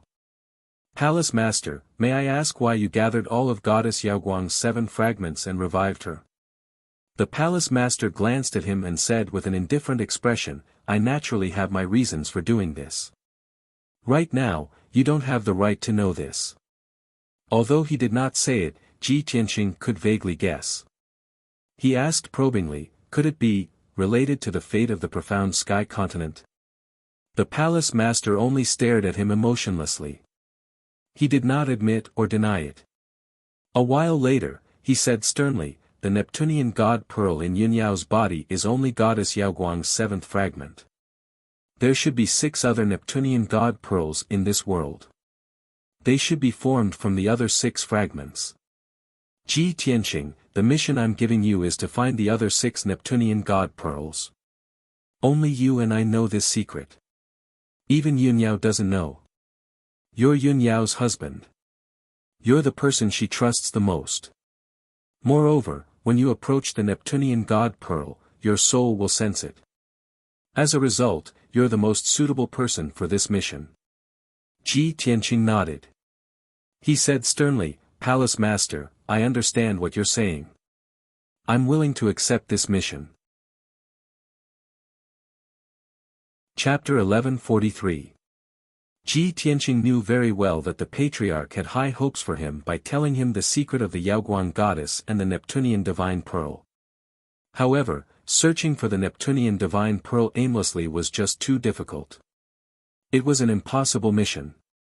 The patriarch said sternly, "Ji Tianqing, no matter how difficult this mission is, you must complete it. Yun Yao has only fused with the 7th fragment of the goddess.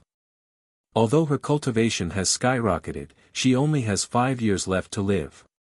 After 5 years, if she can't find another fragment to continue her life, the power of the fragment will be unbalanced, resulting in the destruction of her body and soul. Ji Tianqing felt like he had been struck by lightning when he heard this.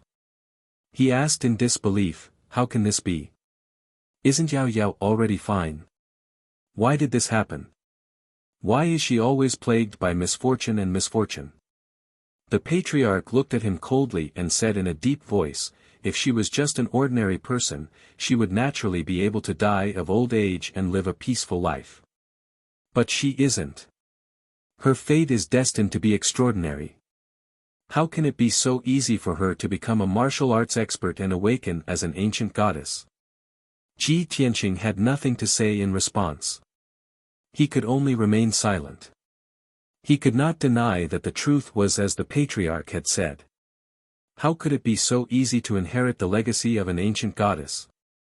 Just like himself, he had to go through countless dangers and tribulations in order to inherit Kenshin's legacy.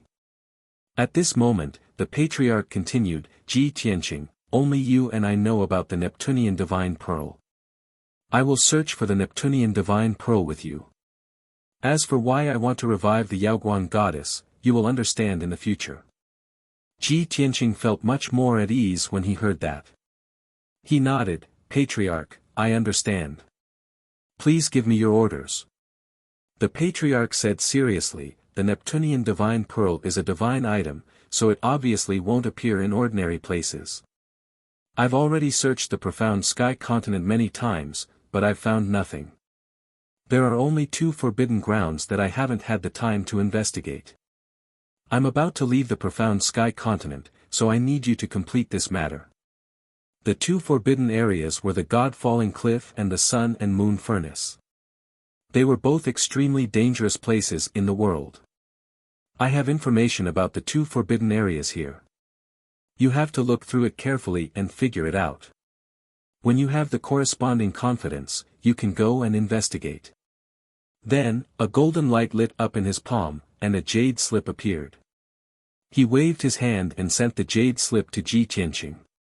Ji Tianqing took the jade slip and frowned slightly as he thought to himself, "Sun-moon furnace?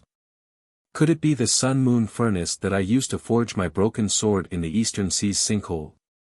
Just as he was deep in thought, the palace master said in a low voice, "After I leave, you must cultivate diligently and quickly improve your strength so that you can complete the mission as soon as possible. With your current strength, it's not enough for you to enter those 2 forbidden areas. Come with me, I'll take you to a place." With that said, the manor lord stood up and left the main hall, entering the depths of the imperial palace through a secret door in the corner of the hall. Ji Tianqing followed closely behind him. After walking along the dark passage for a quarter of an hour, they finally entered a dimly lit secret room. When he stepped through the door of the secret room, he only felt that he had passed through a layer of invisible bubbles, and his entire body was slightly distorted. The secret room was filled with an invisible mysterious power that made him feel strange and awkward. The palace master stopped and waved his hand to shoot out a golden dazzling light. Instantly, a dozen gemstone lamps lit up on the walls of the secret room. The colorful light illuminated the entire secret room. Ji Tianqing finally saw the appearance of the secret room clearly. It was only 100 feet in radius, and the furnishings were very simple. The surrounding walls and the floor beneath his feet were paved with unknown black stone slabs. Ancient and mysterious patterns were engraved on them, emitting invisible energy waves.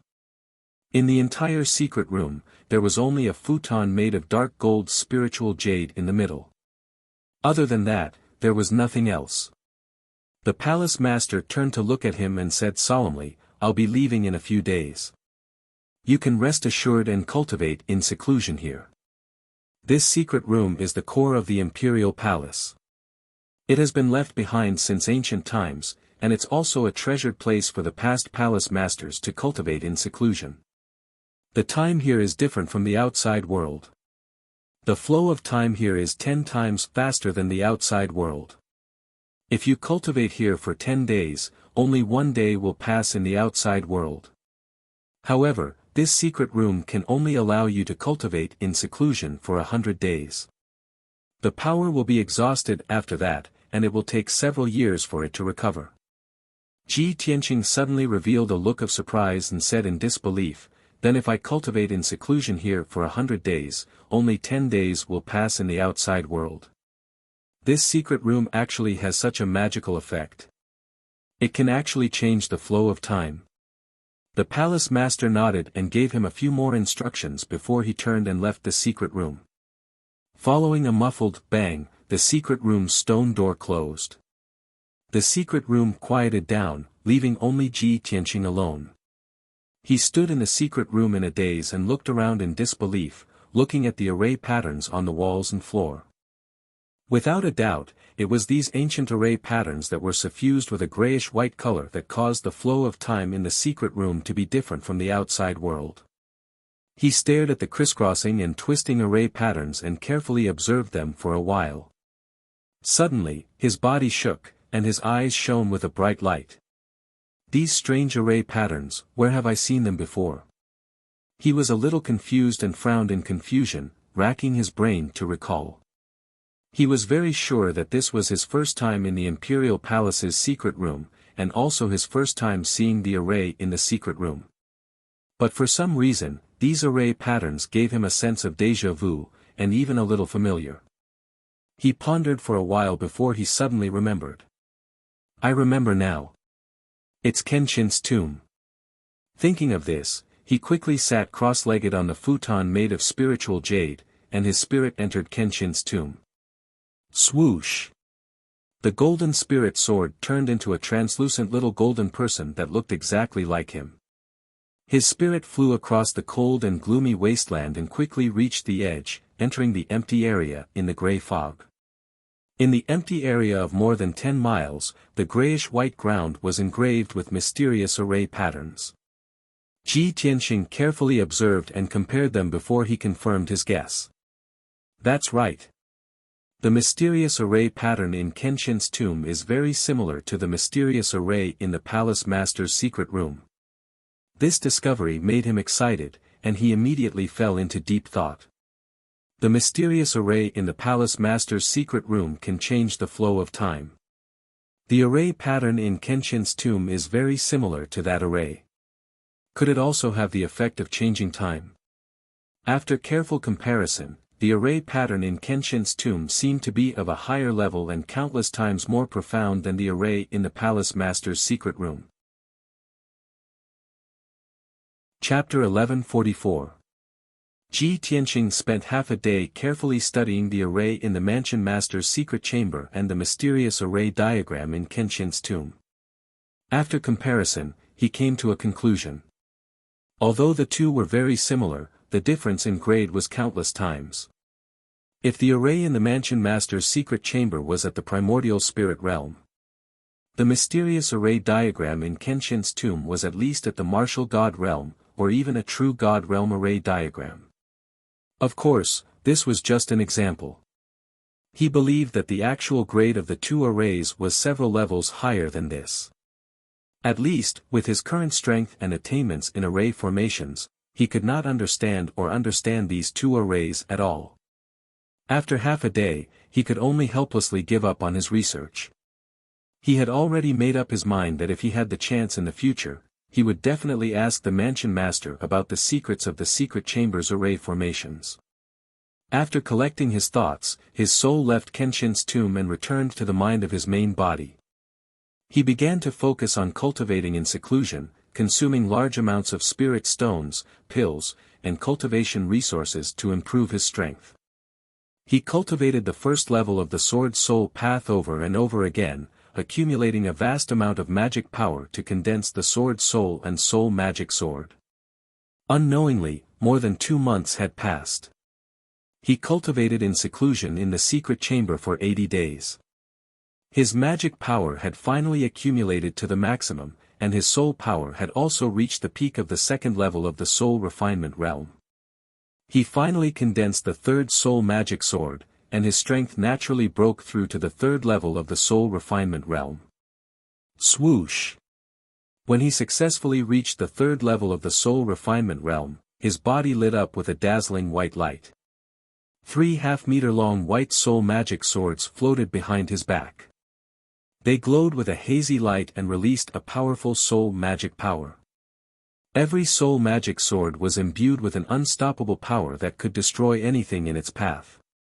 When the 3 soul magic swords were released together, they had the power to summon the wind and rain, and destroy mountains and rivers. It was absolutely terrifying. Ji Tianqing could also clearly feel that his combat strength had more than doubled. The current him was not the best in terms of strength, but his combat strength was outstanding, enough to do whatever he wanted on the continent. This is great. The Manor Head secret chamber looked simple, but it had such an incredible effect.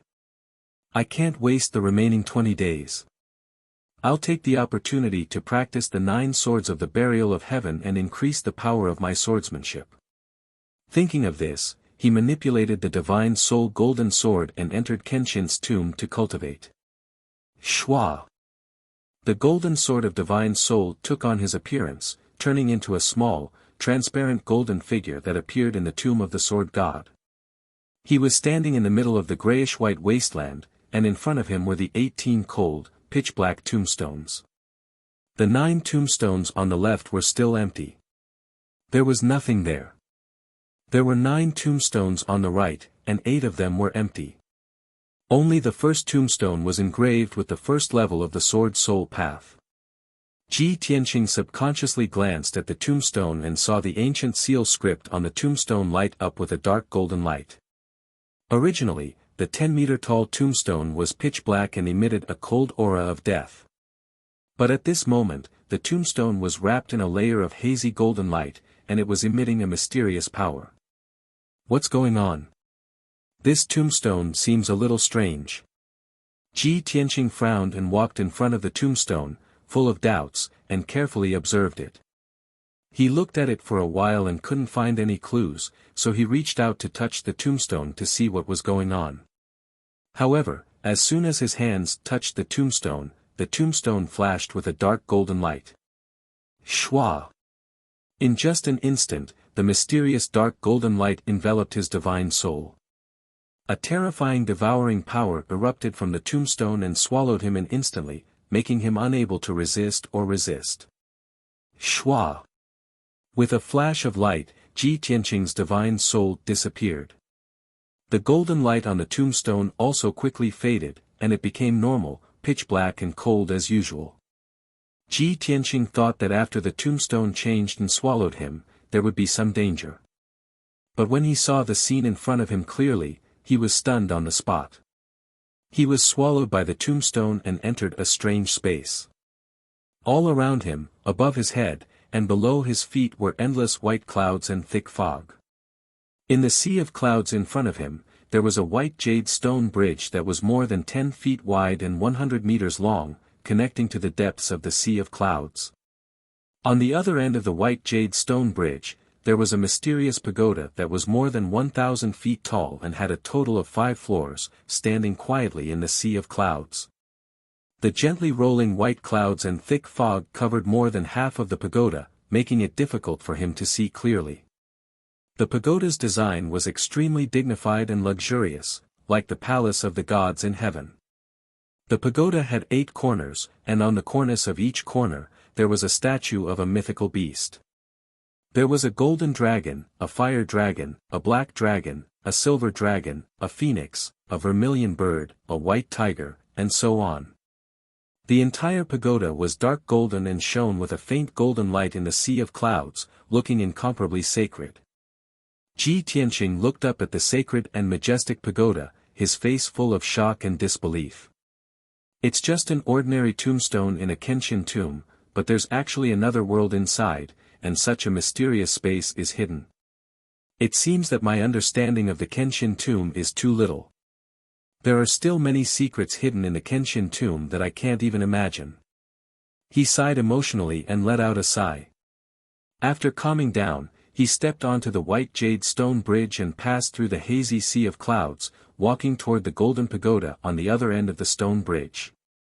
When he crossed the white jade stone bridge and arrived at the door of the pagoda, he saw that there were 99 steps of white jade stairs in front of him, connecting to the door of the pagoda. On both sides of the door, there were 9 tall and majestic statues. Each statue was wearing silver armor and a golden cape, with a divine weapon at their waist and an ancient halberd in their hands. Without a doubt, these 18 statues were all guards, all of them majestic and domineering. Right above the gate, there was a broad and magnificent plaque with 3 dark golden ancient seal characters engraved on it.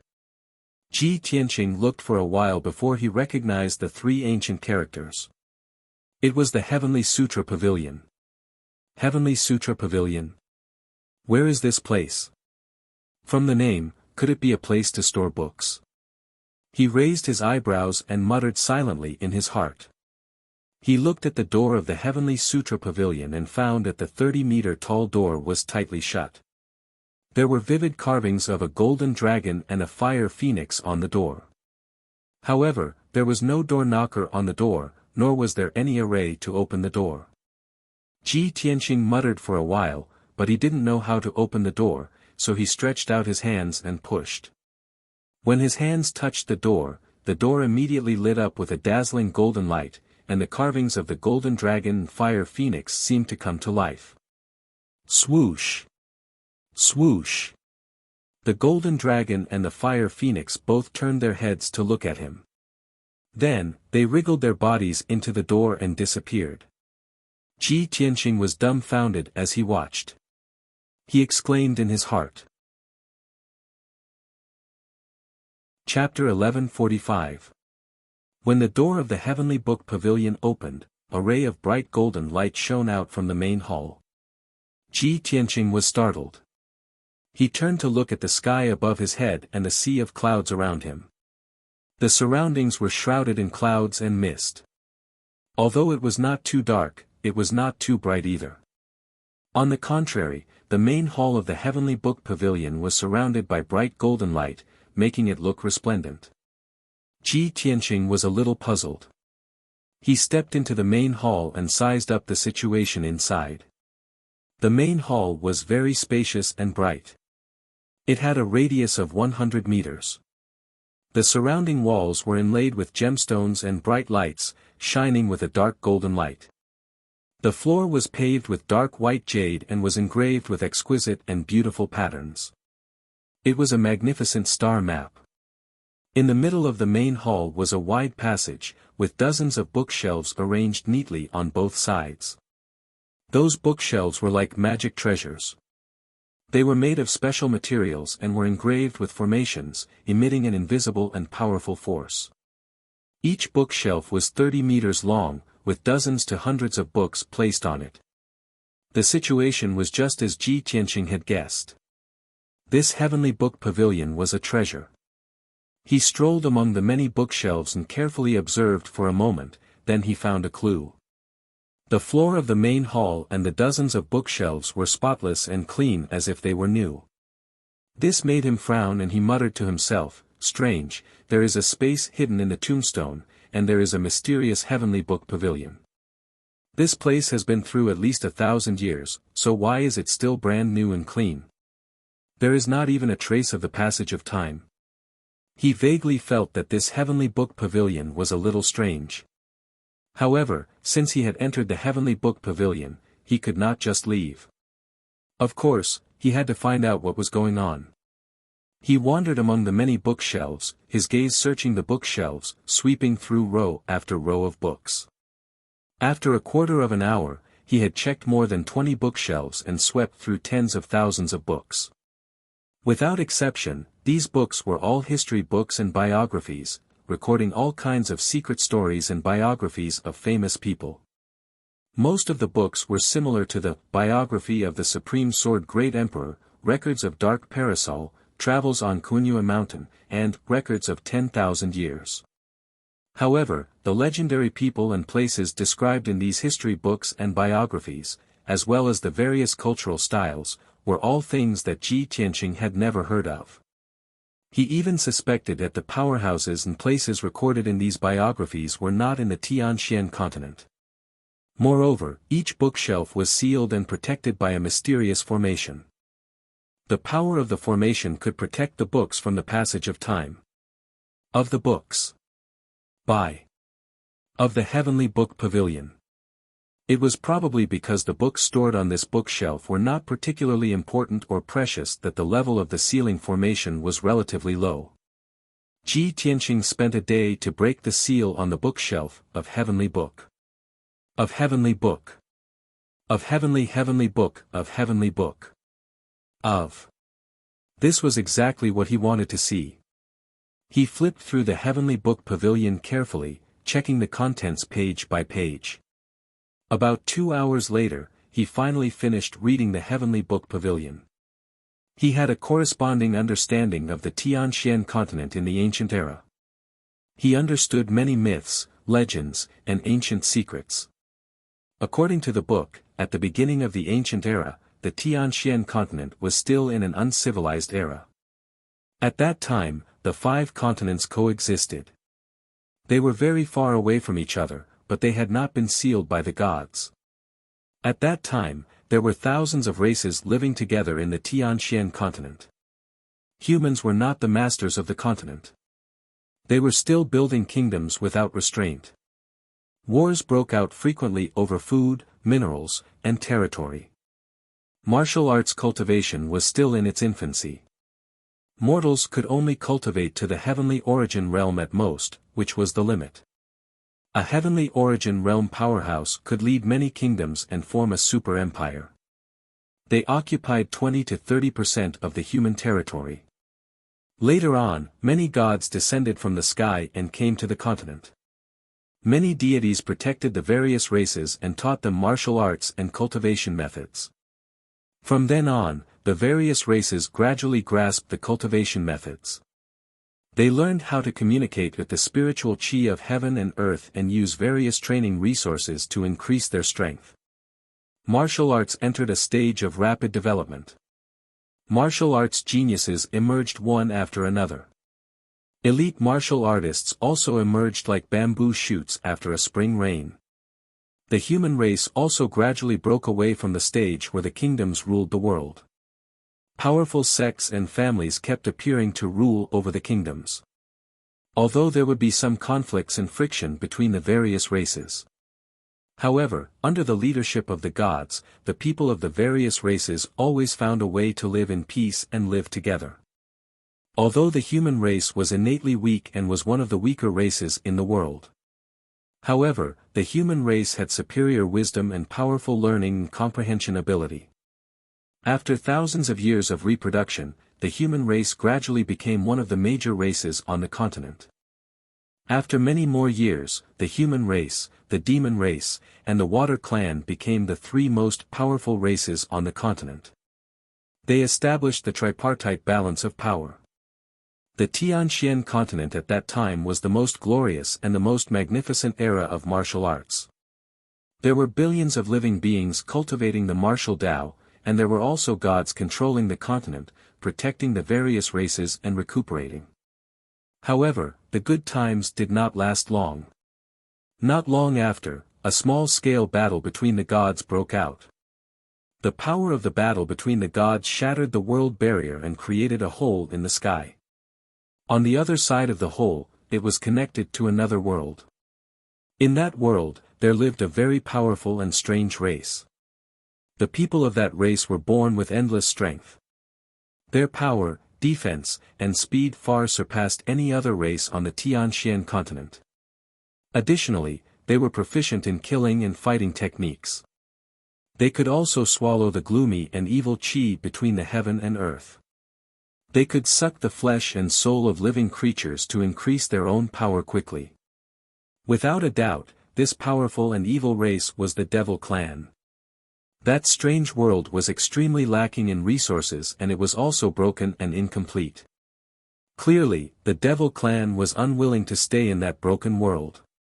Under the lead of the ancestor Devil God, they all passed through the hole in the sky and poured into the Tianxian land that was even more vast and rich in resources.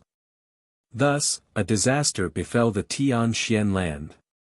After countless devil clans poured into the Tian Xian land, they invaded the territories of the various races and plundered their products and resources. They slaughtered the living creatures of various races wantonly, swallowed the flesh and soul of living creatures, and practiced evil secret techniques to increase their power quickly. Billions of devil clans covered the Tian Xian land like a black tide. The living creatures of various races were brutally slaughtered and enslaved as they fell into an abyss of suffering. Chapter 1146. Those few hundred years were the darkest and cruelest era of the Tian Xian land.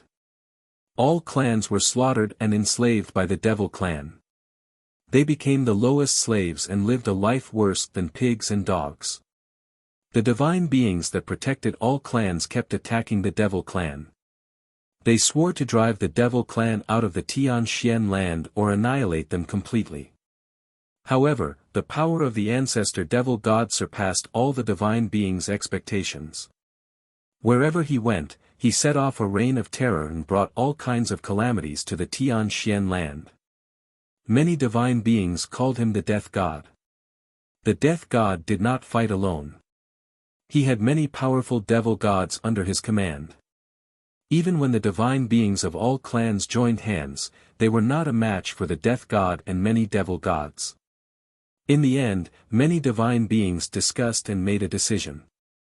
They asked the divine beings above the 9 heavens for help. They borrowed a divine pearl from one of the supreme divine beings. The divine beings joined hands and used the divine pearl to fill the hole in the sky.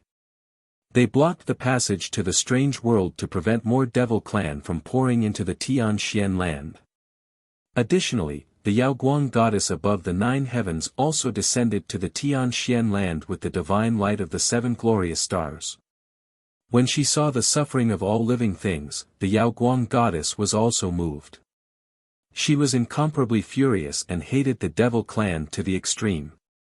Under her leadership, the divine beings joined hands and engaged in a life and death battle with the death god and many devil gods. Thus, the battle of the divine beings broke out. No one knew where the battlefield of the divine beings was or how many years it lasted. The people of the land only knew that the Yaoguang goddess chose to sacrifice herself to save all living things in the Tian Xian land. She burned her godhead and soul to perish together with the ancestor devil god. After the battle of the divine beings, the heavens and earth shook for a few dozen years before calming down.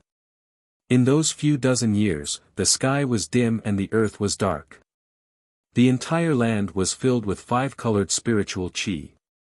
When the heavens and earth returned to the light, all the divine beings disappeared without a trace and never appeared again. The devil clan lost the protection of the death god and many devil gods. They were defeated by all clans in the world. In the end, they retreated to the northern desert.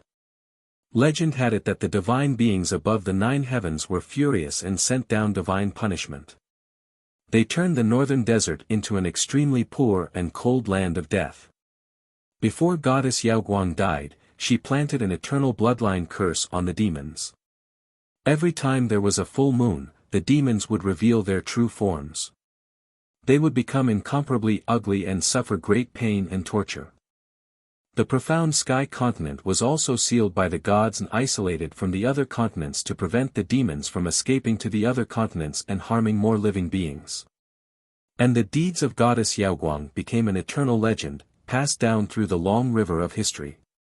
Although goddess Yaoguang had fallen, there were 2 lines in the book that were thought-provoking. As long as the 7 stars of the northern division were not destroyed, goddess Yaoguang would not fall. One day, the 7 planets' divine radiance would illuminate the world once more. After Ji Tianqing finished reading the ancient book, he had a deep impression of the contents and information. He would never forget it. Facts also proved that the records in the ancient book were correct. The Big Dipper was eternal and indestructible, and goddess Yaoguang did not truly fall. After millions of years, she was reborn in Yun Yao's body. After closing the ancient book, he placed it back on the bookshelf. His heart was filled with emotions. The ancient legends and deeds described in the book are very similar to the door of heavenly awakening and that dilapidated world.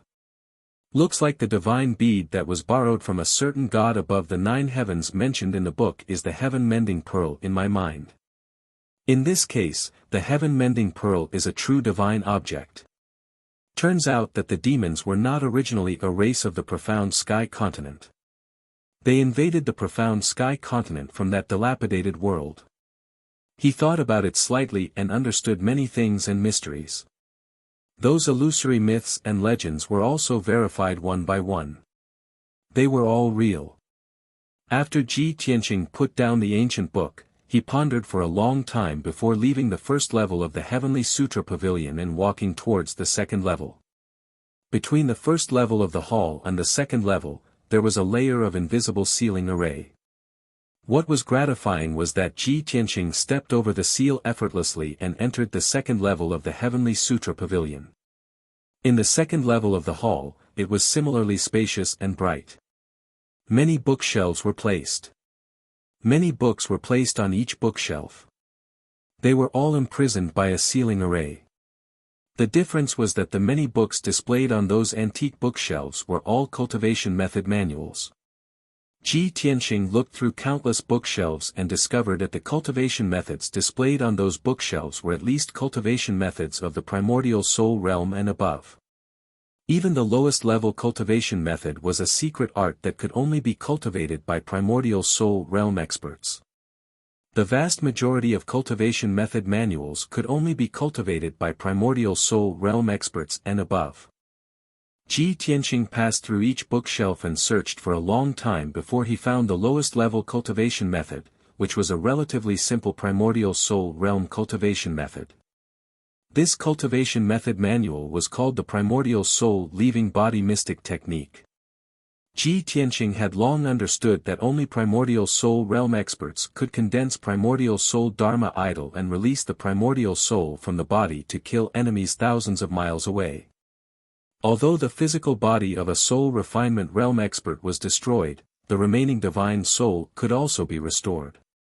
However, the divine soul of a soul refinement realm expert could not leave the body for too long. There was also a certain limit to the distance and the divine soul would lose its dharmic powers and power. However, primordial soul realm experts were not restricted by this. Their primordial soul could leave the body. No matter how far away it was from the body, it could still exert great power. Ji Tianqing broke the seal on the bookshelf. After taking out the ancient book, he carefully flipped through it for a long time.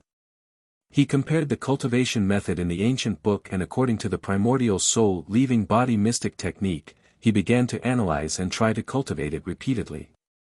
This ancient book was a cultivation method for primordial soul realm experts. However, he had already broken the seal and obtained this manual. Moreover, he could understand the contents of the manual and cultivate according to the incantation. This made him realize that he could also cultivate this cultivation method manual and that it might have special effects. Unknowingly, half a month passed. After half a month of tough cultivation, Ji Tianqing finally understood the essence of the primordial soul leaving body mystic technique and successfully cultivated this cultivation method. Although he had not cultivated the primordial soul, after cultivating this cultivation method, his divine soul could also have the effect of leaving the body. From now on, his divine soul could also fly out of his body and maintain it for a long time.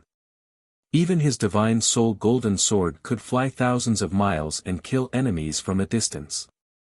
The magical effect of this cultivation method allowed him to feel the wonders of the primordial soul realm in advance. Although this was only an invisible improvement, it also increased his combat strength by several times and had great convenience. After ending his seclusion, he left the Heavenly Book Pavilion. The 100-day deadline was about to be up. He could only leave temporarily. Otherwise, the power of the Mansion Master's secret chamber would be exhausted. Anyway, the Heavenly Book Pavilion was in the space inside the tombstone. If he wanted to read any information in the future, he could come back again. After leaving the Heavenly Book Pavilion, his divine soul returned to the Mansion Master's secret chamber. Chapter 1147. Although Ji Tianqing had been in seclusion in the palace master's secret room for 100 days. But after he walked out of the palace master's secret room, only 10 days had passed in the outside world. Inside the palace, the light was dim and quiet. The palace master had already left. Ji Tianqing walked out of the palace and flew to the Tianqing palace as fast as lightning. After half an hour, he had just returned to the entrance of the Tianqing palace when a guard commander came to greet him. Reporting to the domain master, His Majesty the Son of Heaven came to look for you in the evening the day before yesterday. You were not in the palace, so he left. This subordinate saw his expression and reaction. It seems that he has something very important to look for you. Hearing this news, Ji Tianqing raised his eyebrows and thought to himself, something very important? Could it be about Long Zai-Tian? So, he ordered the guard commander, quickly go to the Cloud Palace and invite His Majesty the Son of Heaven to come over for a discussion. The guard commander acknowledged the order and hurried to Cloudy Palace. Ji Tianqing returned to his residence and sat in the study room, patiently waiting. After half an hour, Long Yunxiao rushed over with an anxious expression. He strode into the study room and nodded to Ji Tianqing as a greeting. Ji Tianqing saw his dignified expression and a hint of worry between his brows. He realized that things were not good and quickly asked, Son of Heaven, why are you looking for me? Is there a result of that matter? Long Yunxiao nodded slightly and said in a gloomy tone, this monarch knows that Long Zai-Tian's strength has reached the soul-refining realm and is very difficult to deal with. So, this monarch specially arranged 2 soul-refining realm powerhouses to handle this matter, to ensure that nothing goes wrong. The original plan was very smooth and they took action the day before arriving at the border. Long Zai-Tian was seriously injured by them and was about to lose his life, but suddenly, a mysterious powerhouse came out and rescued Long Zai-Tian. Suddenly hearing this news, Ji Tianqing frowned, his pupils constricted and his eyes flashed with a cold light. Long Zai-Tian was rescued. Then did your people investigate who rescued Long Zai-Tian? Where did Long Zai-Tian go? Long Yunxiao nodded and said in a low voice, of course they did. It's a pity that the mysterious expert was too strong and didn't reveal his identity. They had also been severely injured by the mysterious expert and were on the verge of death. Luckily, they had managed to escape. As for where Long Zai-Tian was rescued, no one knows. This monarch's people are still investigating. Damn it! Ji Tianqing angrily said, it wasn't easy for us to bring down Long Zai-Tian, and now we're about to cut the weeds and pull out the roots, eliminating all future troubles. Unexpectedly, he was rescued by someone and his whereabouts were unknown. If we allow him to recover and build a powerful force, he will definitely come back and take revenge on us. Although I'm not afraid of his revenge, this is still a troublesome matter. Long Yunxiao nodded slightly and said with a heart full of resentment, that's right. This sovereign has been unable to sleep for the past few days. As long as Long Zai-Tian doesn't die, this sovereign will feel like a thorn in his back. Ji Tianqing was silent for a moment, then said with a serious face, since it has already happened, this is the only way. Long Zai-Tian is a scheming person. When I took away the myriad gu altar, he had already predicted the result and must have made arrangements in advance.